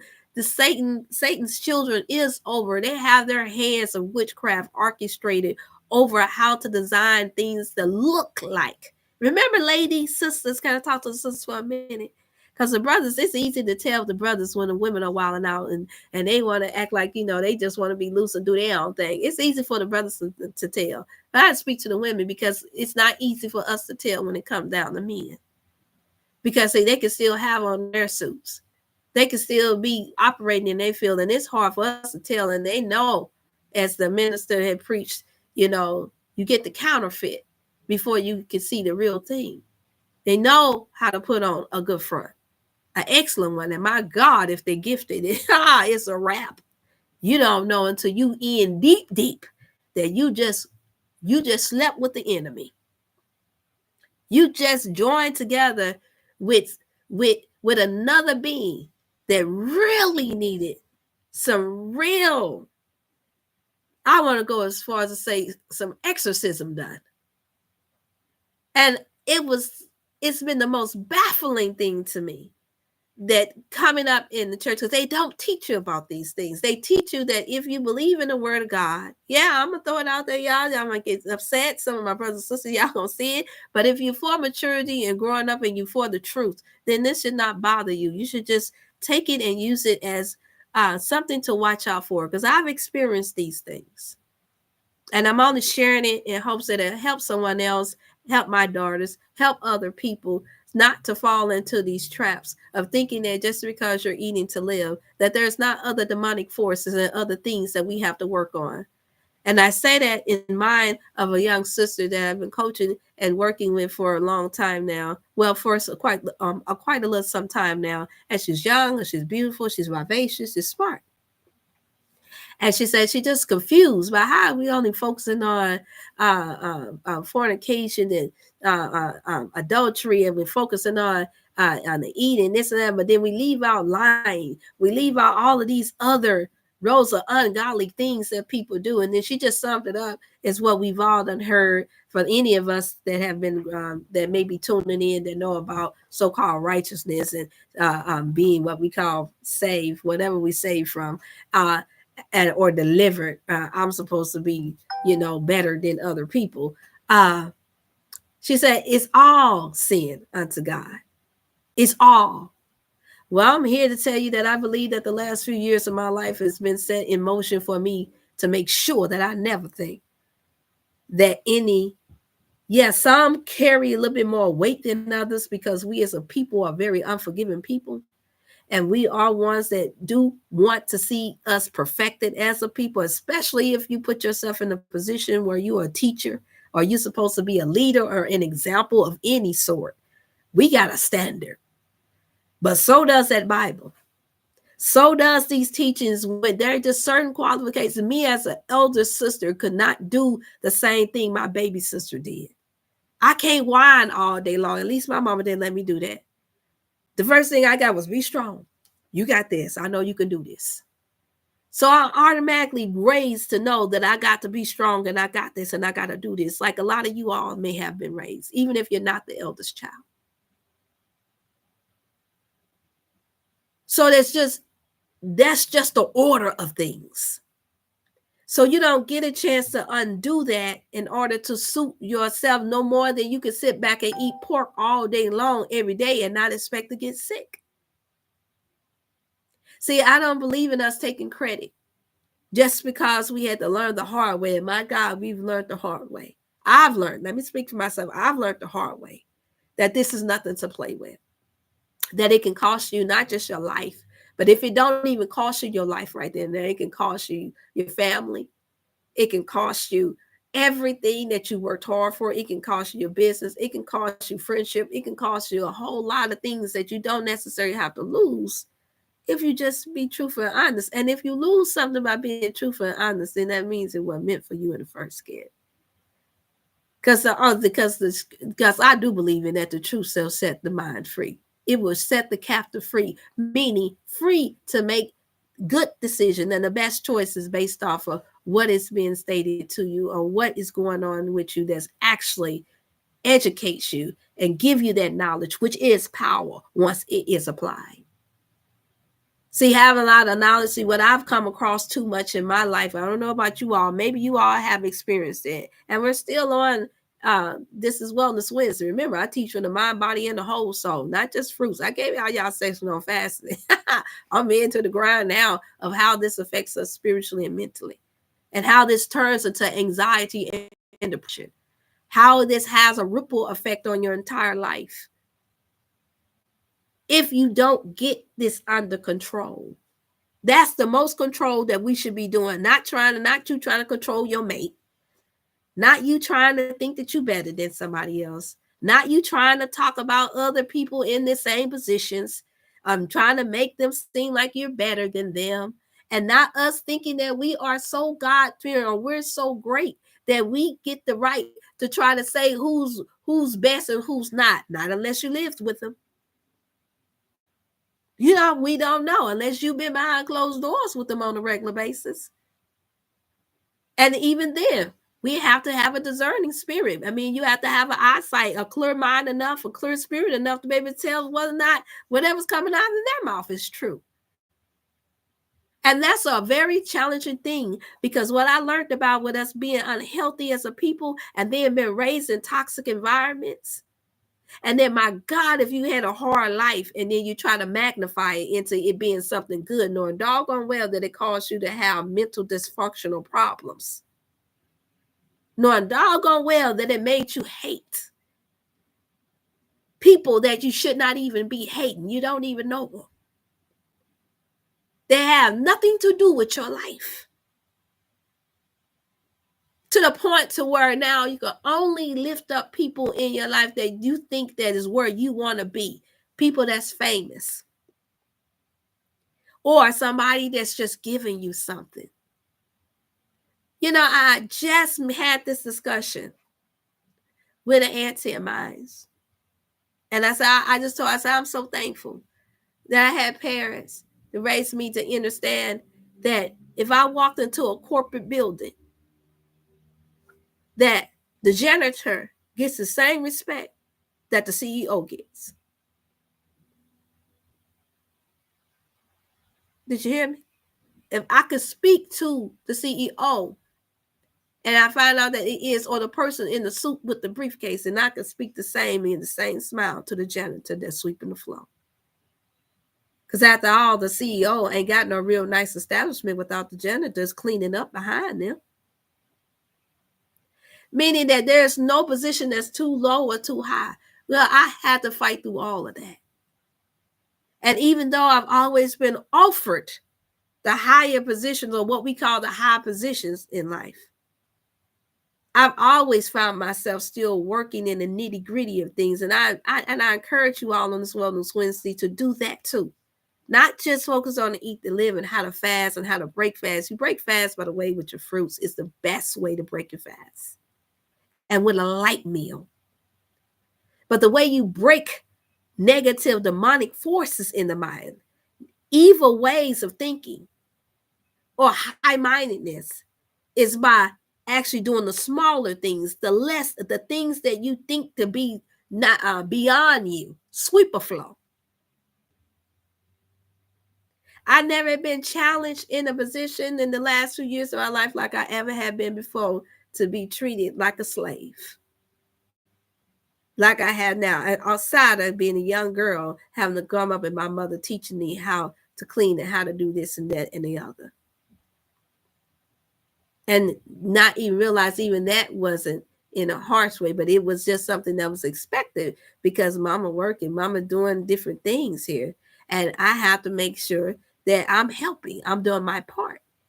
I understand that to be a part, not something that somebody, or that's something that you call in for people to do, but not necessarily to be picked apart, when I know that I'm humble enough to do the lower things. Some of us are the reason why we're not as healthy, and the reason why you can't care as much as you need to care for yourself is because you're not treating the people that's around you right, is what I'm saying.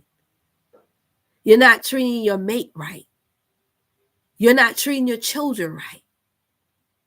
I had to go there. And so that's going to bring, when you realize that and you have a conscience for whenever you get healthy, whenever you're having a good day, that word is on the mind. And so little bit by little bit each day, start doing something that's humbling. You take out the trash. You go sit down and talk to that person that's not so clean and that don't have anything, if you're in the area, if you can, if it's safe to do so, because I know sometimes it's not safe to. You go to the orphanage, you go to somewhere and see her. And that's what I recommend for people that have these type of ailments. Some people have to go out and do things to help bring them back down to a place, back down to earth, as they say. I've always been a down to earth person. Even when I'm dressed up in the nice little dress, I could be dressed up in a nice, real pretty dress. But if I see my elder walking up to me, and this is not to give no glory for myself, this is just to be an example of how I was raised, that you have to be in order to have a good heart and not to be carrying a lot of stress on you. if I see my elder, and I just had experiences not some days ago, and they would seem to be so shocked. They like, because you know they know me as doctor, and yes, being humble. Yes, Sister Lisa, I I wind up. She needed to put her shoes on, so she might have been in her 60s or 70s. She could do it, but so I said, no, hurry up, get down there and help her put her shoes on and tie up her shoestring. So I did, without thinking nothing of it, and she looked at me, and her little eyes got water. She said, "Oh, baby, you didn't have to do that." I said, "Yes, ma'am. Yes, I did." And she just pat me on the back and rub me. And I hadn't, at this point, I've been such in a work mode, I didn't even realize. Now, watch this now. Pay attention to you all. Like and share. And she rubbed me on my shoulder. I realized that I hadn't been touched like that in a minute. I hadn't been just rubbed. And it felt so comforting to me. So while I am committing, while I am doing the humble act that I am supposed to, being a servant and bending down and kneeling to her, she's rubbing my shoulder, and that's causing me to feel like, oh, she really appreciates this. So you see how we both were gaining something that each other needed, something, do the kind act one to another, how it just, because see, and little did she know, the last time I had quickly kneeled to do something like that for someone, the response that I got was that you should have been doing that all the time. Should be doing that every day. Did y'all catch that? And I'm like, wow. Even though I've been doing 100 other different things.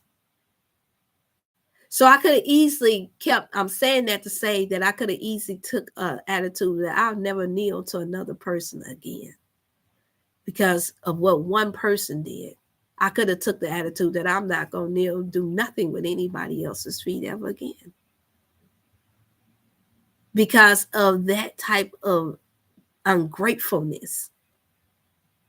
But I realize I'm dealing with a different spirit. I'm dealing with a different soul that appreciates, truly appreciates, and that doesn't feel like I'm higher than you and you're lower than me because of my position. Yeah, we have to do better with showing love one to another. But when you learn how to love yourself, yes, it is true. You learn how to love on others better too. And so I pray that this has been helpful to you all. Yes, being humble, very, very confident. Thanks. Yes, sister. Thank you all. If there's any questions that I missed, please, y'all know I got plenty of true stories that I could tell that that makes you all to understand. I pray that it's understand. Does any? I need to start asking the question: does any of this is any of this helpful to you all to understand how powerful it is to be healthy and what the real true healthy effect that this is supposed to have on us? Not just to feel healthy and not to be sick. That's one thing, but just understand. And I say that because I know it's a lot of emphasis just being put on just being healthy and us not really thinking about just how much more better that makes us as an individual in the whole when we do it for the right reasons and when we actually practice what we teach. We actually practice what we hear. Because once this stuff become an industry, I realize now it just become the norm and we start to take it for granted.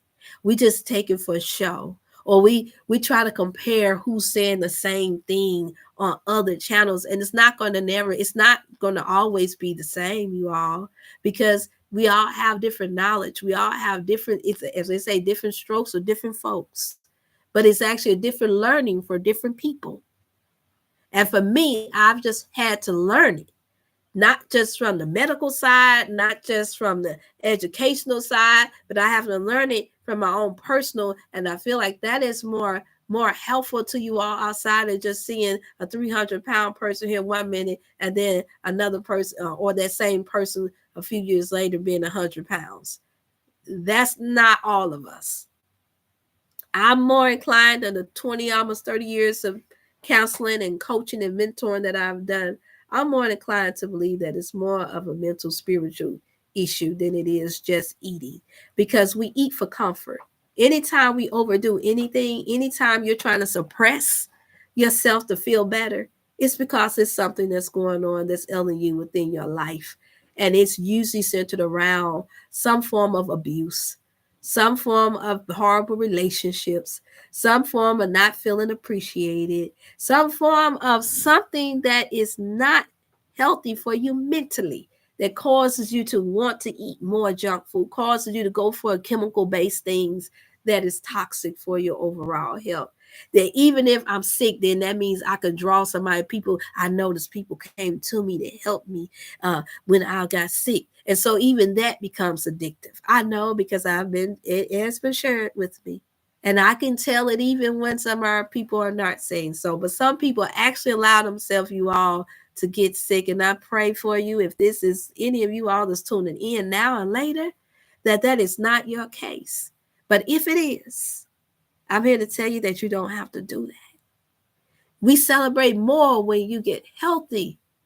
The right people that really truly love and care. And I know it's not a lot.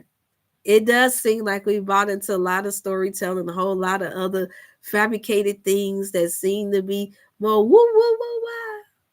But come on, y'all. If we keep it in 1 million, we know that when you sit down and you said to yourself, I know I have. You sit down, you think to yourself, man, I'm glad I did this. I'm glad that I ate right. I'm glad I feel better. I tell you right now, today, within this past week, I've gotten so much bad news. I'm not supposed to be before you all again today. If I had thought about all of the negative news that I had gotten about different things that's taking place, cousin being in the hospital, my god brother and sister losing their mother, all this person's getting possibly evicted. I mean, just stuff just back to back to back. I just had to deal with it right before right one of the situations before I'm tuned in to you all. I'm keeping it 1 million, but I contributed to. I woke up with a good regimen and with a prayer on my mind. Father, that help me to do what it is that you have for me to do today. And see, when you start off with that and you mean it, and before I know it, I did. I broke fast with my grapes and my watermelon. That helped. And so as I was hearing the information and I'm getting an update of what's taking place with my cousin and realizing that certain things is yes, ma'am. That's what it is, Alicia. Part 2. It's a part 1 and it's a part 2. It's 2 books. You show it again. It's a part 2. It's a part 2. I'm on part 2 because I know I needed to be in the area where he wasn't promoting eating meat. Yes, they do make fish as an exception, but I understand their why. And I don't have no judgment to come there, because I believe that revelation has to be that's individualized. And no, I don't see it in the Bible where it say that they don't. And no, I'm not going to get caught up in, for those who are religious, I'm not going to get caught up in whether or not it's true that they did fish or not. I'm not going to get caught up in that mind game, because we pick and choose what we feel like we want to. One thing I've learned being a preacher's kid and being a minister, ordained minister myself since 2008, is that we pick and choose what we want to read according to what we feel like we can apply to ourselves. Yeah, I said it. So if you never became an adulteress, then you don't want to talk about adultery. If you do, you throw it out there real loosely. If you've never been a fornicator, you don't want to talk about fornication as much. If you do, you throw it out there real loosely. If you've never been a liar, and we know that's part of the commandments, then you don't want to talk about being a liar and how that done killed people and got people locked up to this day. I can go on and on and on. So I don't get caught up on that, and I pray that you all do the same. You come across your religious people, that claim to be pumping these Bibles, Qurans, and everything else. Just says that you'll know the tree by the fruit that it bears. You'll know by what comes out of their mouth too. And sometimes you'll know just by having a discerning spirit to be able to tell when you're not deceived and when they're not such a good liar and such a good manipulator. You'll be able to see for yourself. And so my prayer for our people is that we learn the spirit of discernment, because it is easy to see Satan. It's easy to see the evil that a lot of them are doing, because they're telling off on themselves. They so boasted up and so puffed up in pride to where they don't care. They feel like they got all the money in the world. And that's the most dangerous thing right there, is when you get into high position and high places, and then you get a little bit of head clap, and that's on both ends. That's on those who's trying to teach something good, and that's those who's teaching something bad. How to live and how to die. I've seen it on both ends, and that's the reason why to this day, every meeting I'm pulled into, every time I look up, somebody's trying to get me to do some politicking. Every time and I know they mean well. And I tell them, you all aren't giving our people and our poor enough for me to even dare think to sit at the table with you all. Now, that's not me saying that we don't need people in position. I'm saying I'm not that person that's going to be able to stand seeing you all get money in, and you take 80% for your homes, your house, your everything, and you give the people 20% when you're making the living off of the people.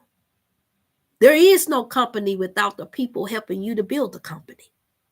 You have no money. You ain't nobody.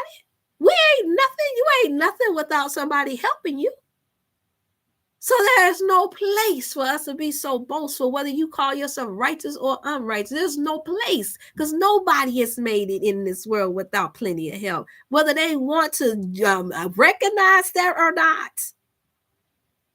And I found, and I've seen it in this field and in the so-called religious realm, where wherever you see where there's not a lot of accolades given to regular people that's been around them every day, dealing with them and all of their nastiness and all of their ugliness, you know that is pride on top of pride. And it will come before a hearty fall. It will. Where they want their name mentioned a lot, but they don't want to mention nobody else's name that know the unadulterated truth about them. Y'all don't ever get to that place. I don't care if you get healthy enough to fly. You don't ever want to get to a place where you come so high-minded to the point to where you make it seem like nobody has helped you truly get to where you are, or nobody is. And I listen to those type of lies of different people just to find out the opposite. It's always behind every, those saying behind every good man is a great woman. It's true, whether they want to mention a woman or not. It's just misogynistic behavior. It is what it is. A woman. Women, sometimes we do it when we don't want anybody to know that your parents help you because you got out with your mother or because your family separated. Sometimes we don't want to mention our mothers or different ones that help because we don't like how they favorite somebody over us. And so we won't mention that we got the help. We got to do better, y'all. That's all I'm saying. That's when you know you're truly healthy. It has nothing. I refuse to debate with my brothers and sisters about whether or not they're going to eat a fish or not, and they sinning or not over this stuff. I got to keep it 1 million, y'all. And I know doggone well that you are wrestling with whether or not you're going to be putting your hands on little girls and little boys. Which one is worse? Eating the fish? Which one would you want to deal with, you all? Hey there, trucking with the birds. Eating the fish? Yep, I'm going there, y'all. Because we got to balance this thing out. It's my position to make sure that we're thinking health-wise. They say you got to choose from the greater evils, the lesser evils, and sometimes you don't have to choose at all. So when it's time for the presidency, everybody wants to say, well, because I'm around politicians, I'm around all these people. Oh, well, you Democrat or are you Republican? I say, I am me. I'm for whoever that can be put in that ballot that's going to do right by our people. That's what I'm for. So if I got to put in that ballot poll, God, then that's what I'll do. That's one vote you're not getting. Not like they count our votes anyway. Yeah, that only matters in the mayor candidacy, and that don't even matter. That matters based off of who lifts up the most money. And it's like that across every position in this world. Is whoever got the most money. Whoever give the most money. This is the reason why you all see so many people begging about money. You think I don't need money to do all the good-hearted things that I want to do? Yes, I do. But I haven't been given permission to beg every 5 minutes for money. I mean, within my own conviction. If I had to sleep in a car, God forbid, I would do that before I get to a place to where I'm sitting here thinking, making you all not fully understand that my job is to merely speak truth and light to help you all have the mindset, or to encourage you to have the mindset to want to take better care of your body, so you don't have to be in a position to where you're losing your families, where you're losing your mind, where you're losing your soul. That is my position, and I'm standing on it. All 5'3" of me and 100, and I think I'm at 117, 18 pounds now. Look, little people do big things too. It's a who's important thing. But yes, so I want to say, you all, so just think about these things. Don't get caught up in the hype, you all, of us being judgmental to the point to where you miss the mark yourself. That's what I'm saying. Please don't get caught up in it, because it's easy to. It's plenty of us. None of us created this. None of us. And none of us is the first to do this either. None. The man that this book that I just recommended, he's one of the first within this past hundreds of years to mention it. That's a Black man that we know of. And there have been plenty others in different other continents that have taught a form of how to eat to live. Just because we haven't read about it and seen just because social media here doesn't mean that we haven't. And anybody saying anything different is crazy. Or just too self-absorbed to admit it. And I am not in a position where I feel like I am in the place of where they are. Even though I am going to be, if God's will, I'll be 49 this year. I still don't see myself in the place of where they are. Whether I talk to 1 million or whether I had talked to just 2 people. Because with that comes wisdom. What they do have that we don't have is they've learned how to keep their families together. They've learned how to take and gather nations together. They've laid a foundation that we are actually just learning how to pave through. So how dare I speak against or make it seem like I'm better than them because whether or not they had fish or not. Really? I find that when we get caught up in these type of things, because these questions are asked of me, of my brothers and sisters from different religions, that once they learn that I've been ordained minister for years, once they learn that I grew up in the church, they automatically think that there should be a debate about something. And I right then and there shut it down. And you know what they tell me, y'all? They tell me, you're different. We never met a person like you before. We're used to Pentecostal people that's been raised like you, to think that they're better than us. And I said, well, I'm sorry. I said, I'm sorry that you were made to feel that way. I said, but I have no word that is even written, even if I go to the Bible, that states that I'm supposed to think more highly of myself or think so low of you. I have no writings to support that. I don't even think that if it was written, I would even believe it, because we're all human. With the exception of a few reptilians that's still around. Yeah, I said it. Not all of us is of the same origin. Just like not all of us is from the same tribes. And the only reason why that matters is because through certain traditions and certain practices, it does bring about division. I do believe in how can two walk together except they agree. And it's usually not us disagreeing about that is good. It's usually us disagreeing when there's a separation. We all know by now that's tuning in and those who are going to tune in later. When there is a separation, you know that means this is usually a disagreement about something that's wrong. No matter what you hear, we all know this. We're grown. Come on now, we grown folks. It's always going to be about something that's wrong. Who's wrong? That always lies in the hand of whoever is the leader. I never seen it where people would not follow somebody that's doing good by them, unless they want to do bad, or they want to do bad by all by themselves. That's sure not I, and I don't think that that's none of you all.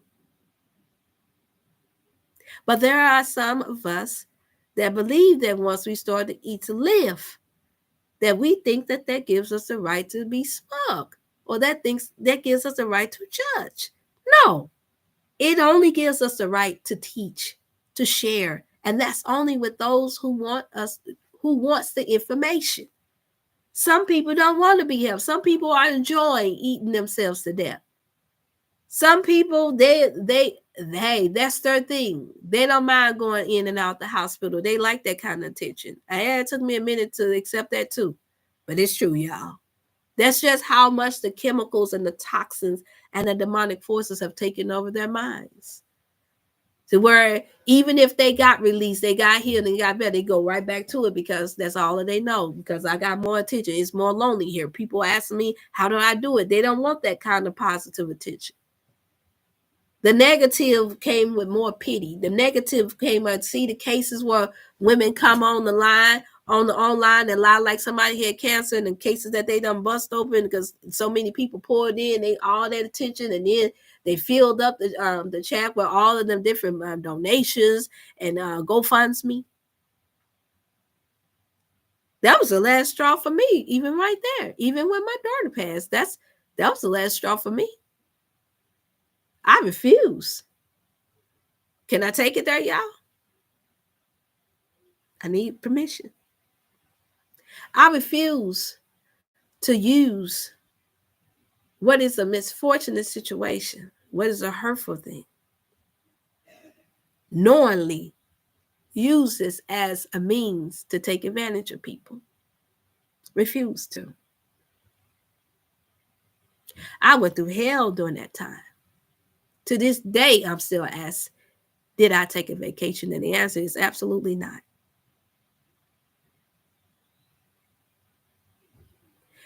Did that make me want to retrieve everything that was lost? No.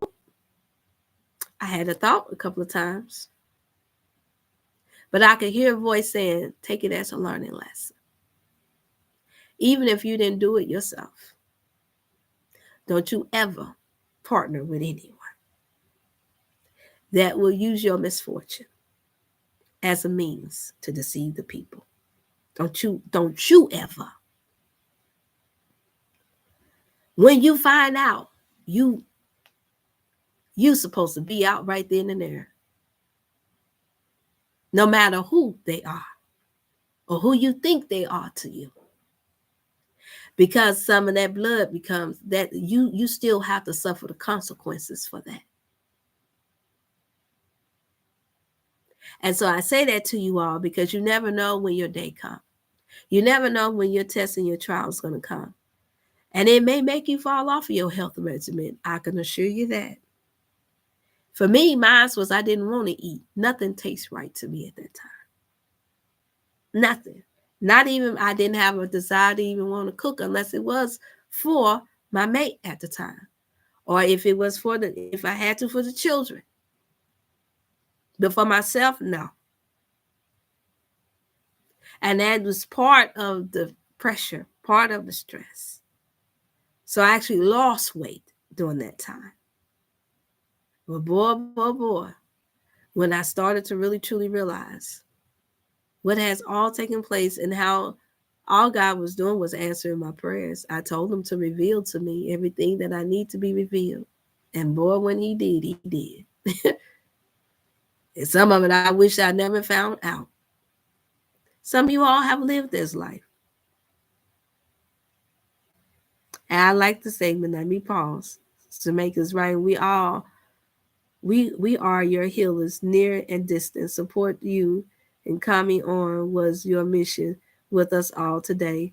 Great speech covering most surfaces. You keeping it 1 million with us all. Thank you. I know exactly how you feel. Bless you all's heart. Thank you, sisters. I need that because it's not easy. This road is not easy. When you have cared all of your life for people, and then you have even had to go through failed relationships because they're saying you're too kind, you're just too nice. When you have gone through mental abuse for just wanting to see people healthy, I know it's not easy. It's not easy at all. I'm be honest, this is why some of the people that come into this field take that smug attitude, because they feel like, well, if they ain't gonna hear me or do as I tell them to do.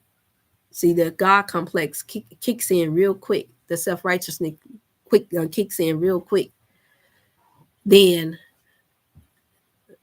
they better pay me. They owe me.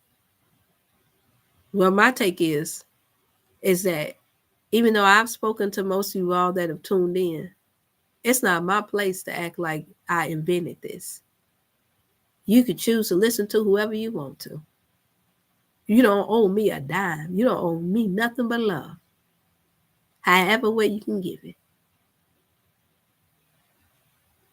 Us going through what we went through it because it was the choices and decisions that we made.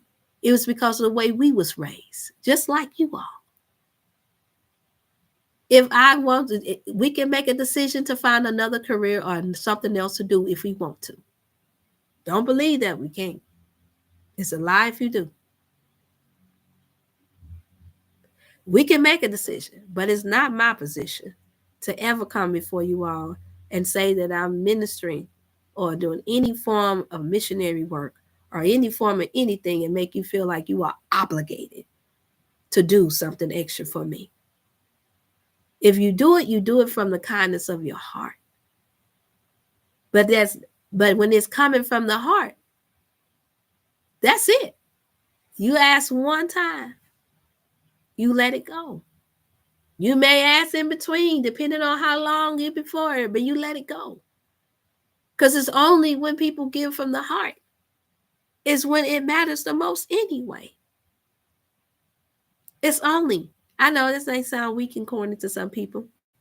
Well, now if you have a business, yeah, even when you have a business, the people that I've seen, I grew up with a lot of family members that had businesses, and they still in their businesses today because they started out very humbly. They started off out of their homes. They started out very, very humbly, not because we had to badger people to pay for nothing for us. We just did the advertising with. I have sea moss, $40. I have colon cleanse, $40. I have attention boost for those to calm the nerves.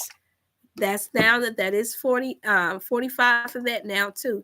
And then I still have some mental boost left. That is $55 now instead of $65. You have the option to purchase it when you can, if you can.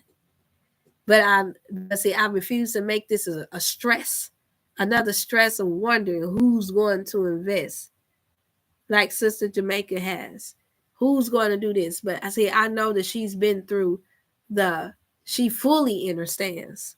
She, may I say, understand and overstand just how critical these things are. And we have gotten to this place because we have had to take care of sick loved ones.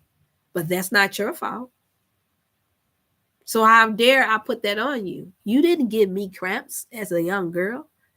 You all didn't take my daughter away from here or have my mother to transition and all my many relatives. You all have not caused me to have any failed relationships or anything like that.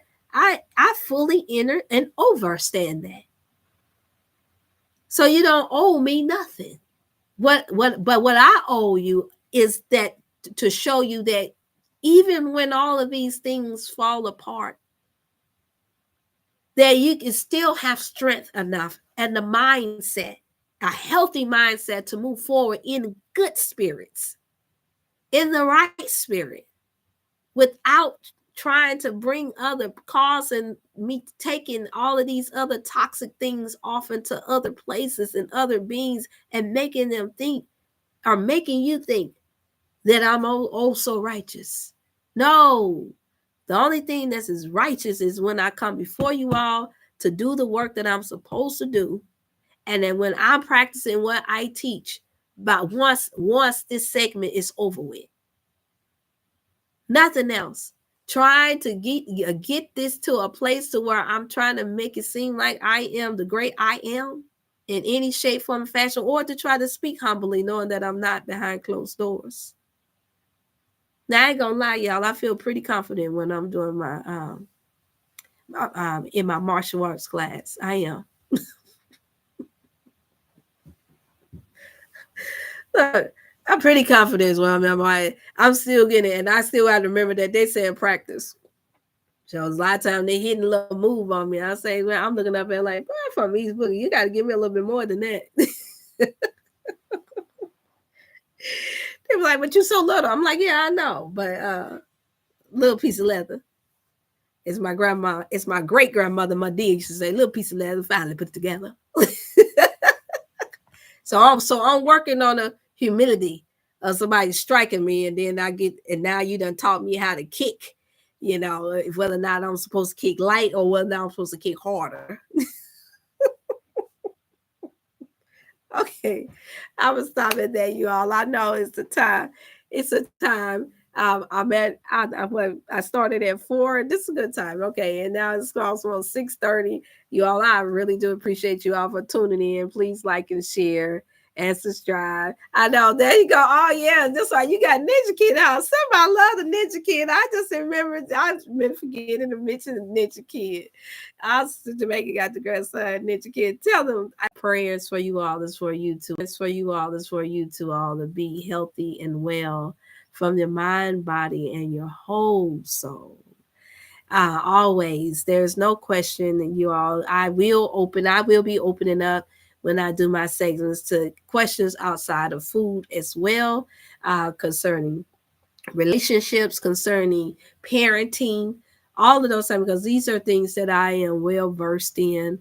And as you all can tell, for those who have tuned in, you all can tell that I am one that I pretty much won't hold back from what is real, what's really going on today. And whatever I don't know, I'm always open to learning. And this is what I've been taught from my elders. As long as you are a student of life and don't make it seem as if you know everything, you are living. You have a reason to live. Those who think that they know it all, and I mean really know it all, I've learned that this is the reason why they're eager to die. This is the reason why they're eager to do things that's deadly. I've learned that the hard way too.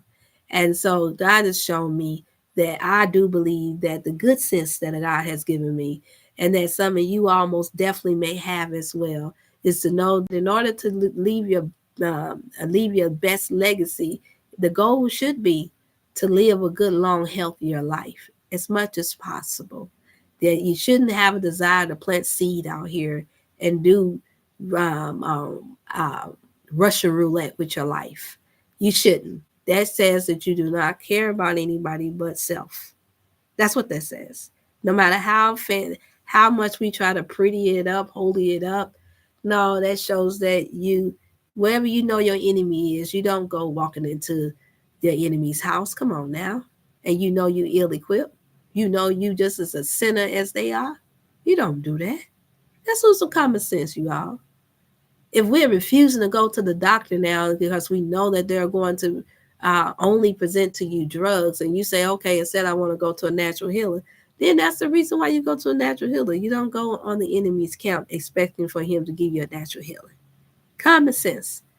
You don't take your bike to the auto mechanic place unless they say that they going to start fixing on bikes. You take it to a bike shop.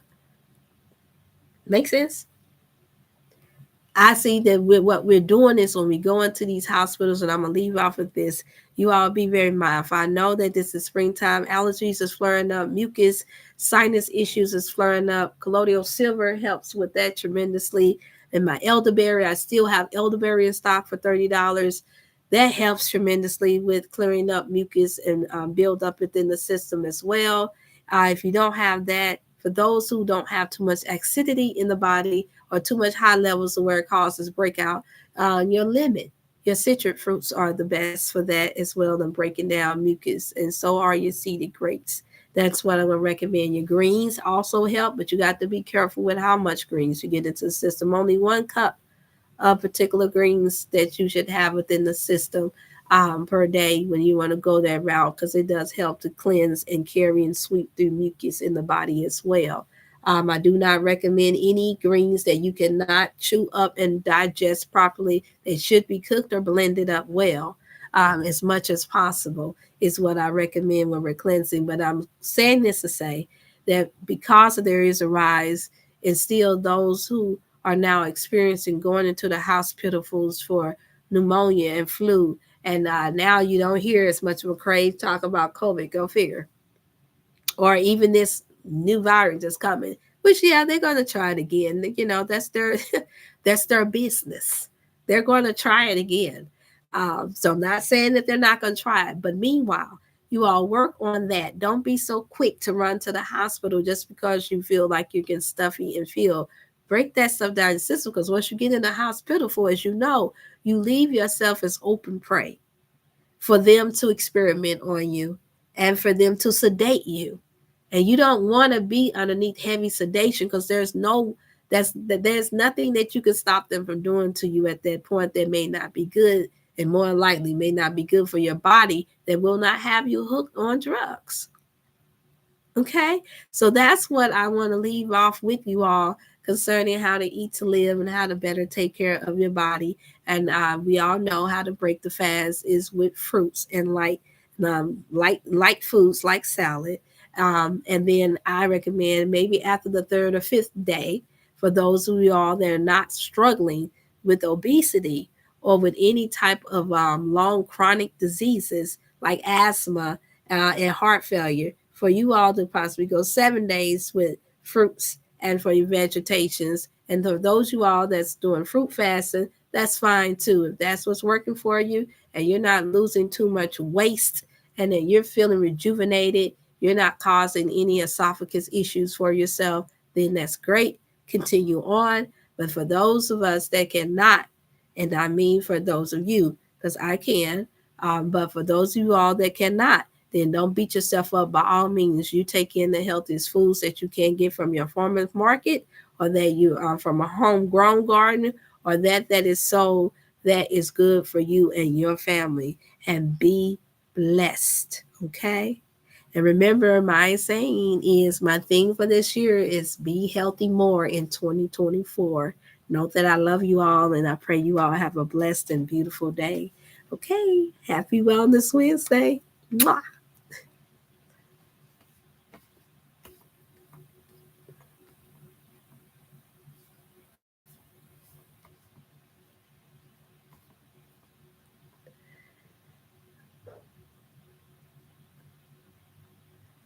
I don't see but it's going to allow me to end this. I don't see it at all. Be blessed. Thank you all so much. And shalom to you as well.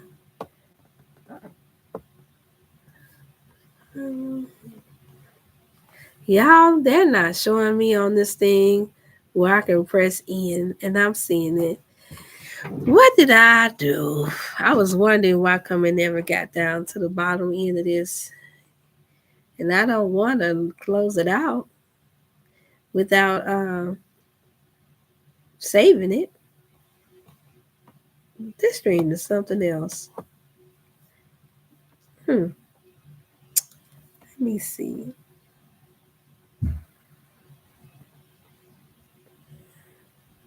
I'm looking.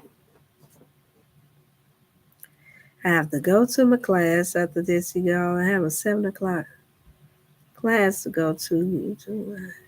Okay, now they gave me that little section. No, I want to end. I want to end and I want to save. I don't want to just click up out of there. Take your time. Yeah, that's what thank you, sis. Because I sure am looking. I was wondering. I thought that it was just wasn't letting me put in that last part, but clearly I clicked something that made this screen, but it don't look like I'm able to see the chat. So I don't see how it is that it's not giving me the option to press end on this thing. Yeah, I'm gonna wind up getting frustrated enough where I'm just gonna wind up taking me a little simple little course because, like I said, it's all about learning. This is crazy. At the bottom, it's not even allowing me to do what I need. That's the first time I've seen it not allowing me to get an end button here. Okay, what you got going on there? Hmm. Live streaming. If I X out, I don't know if it will save for me. Studio. This tab is using your camera to microphone. Yeah, no. Da da da da. Hmm. Close tab.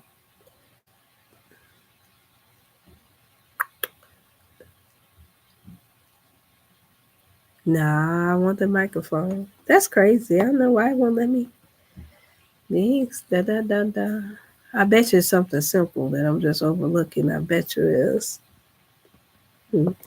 It won't even let me size go down to lower my screen to some smaller.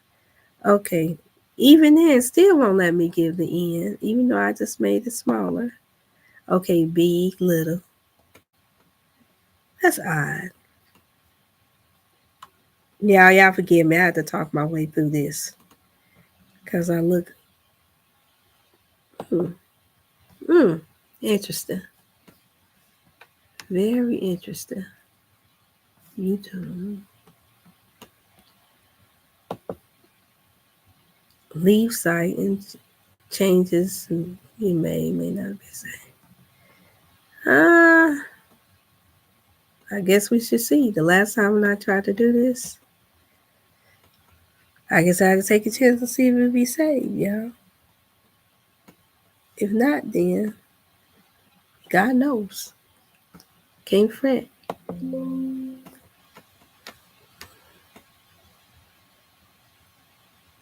I didn't make any changes.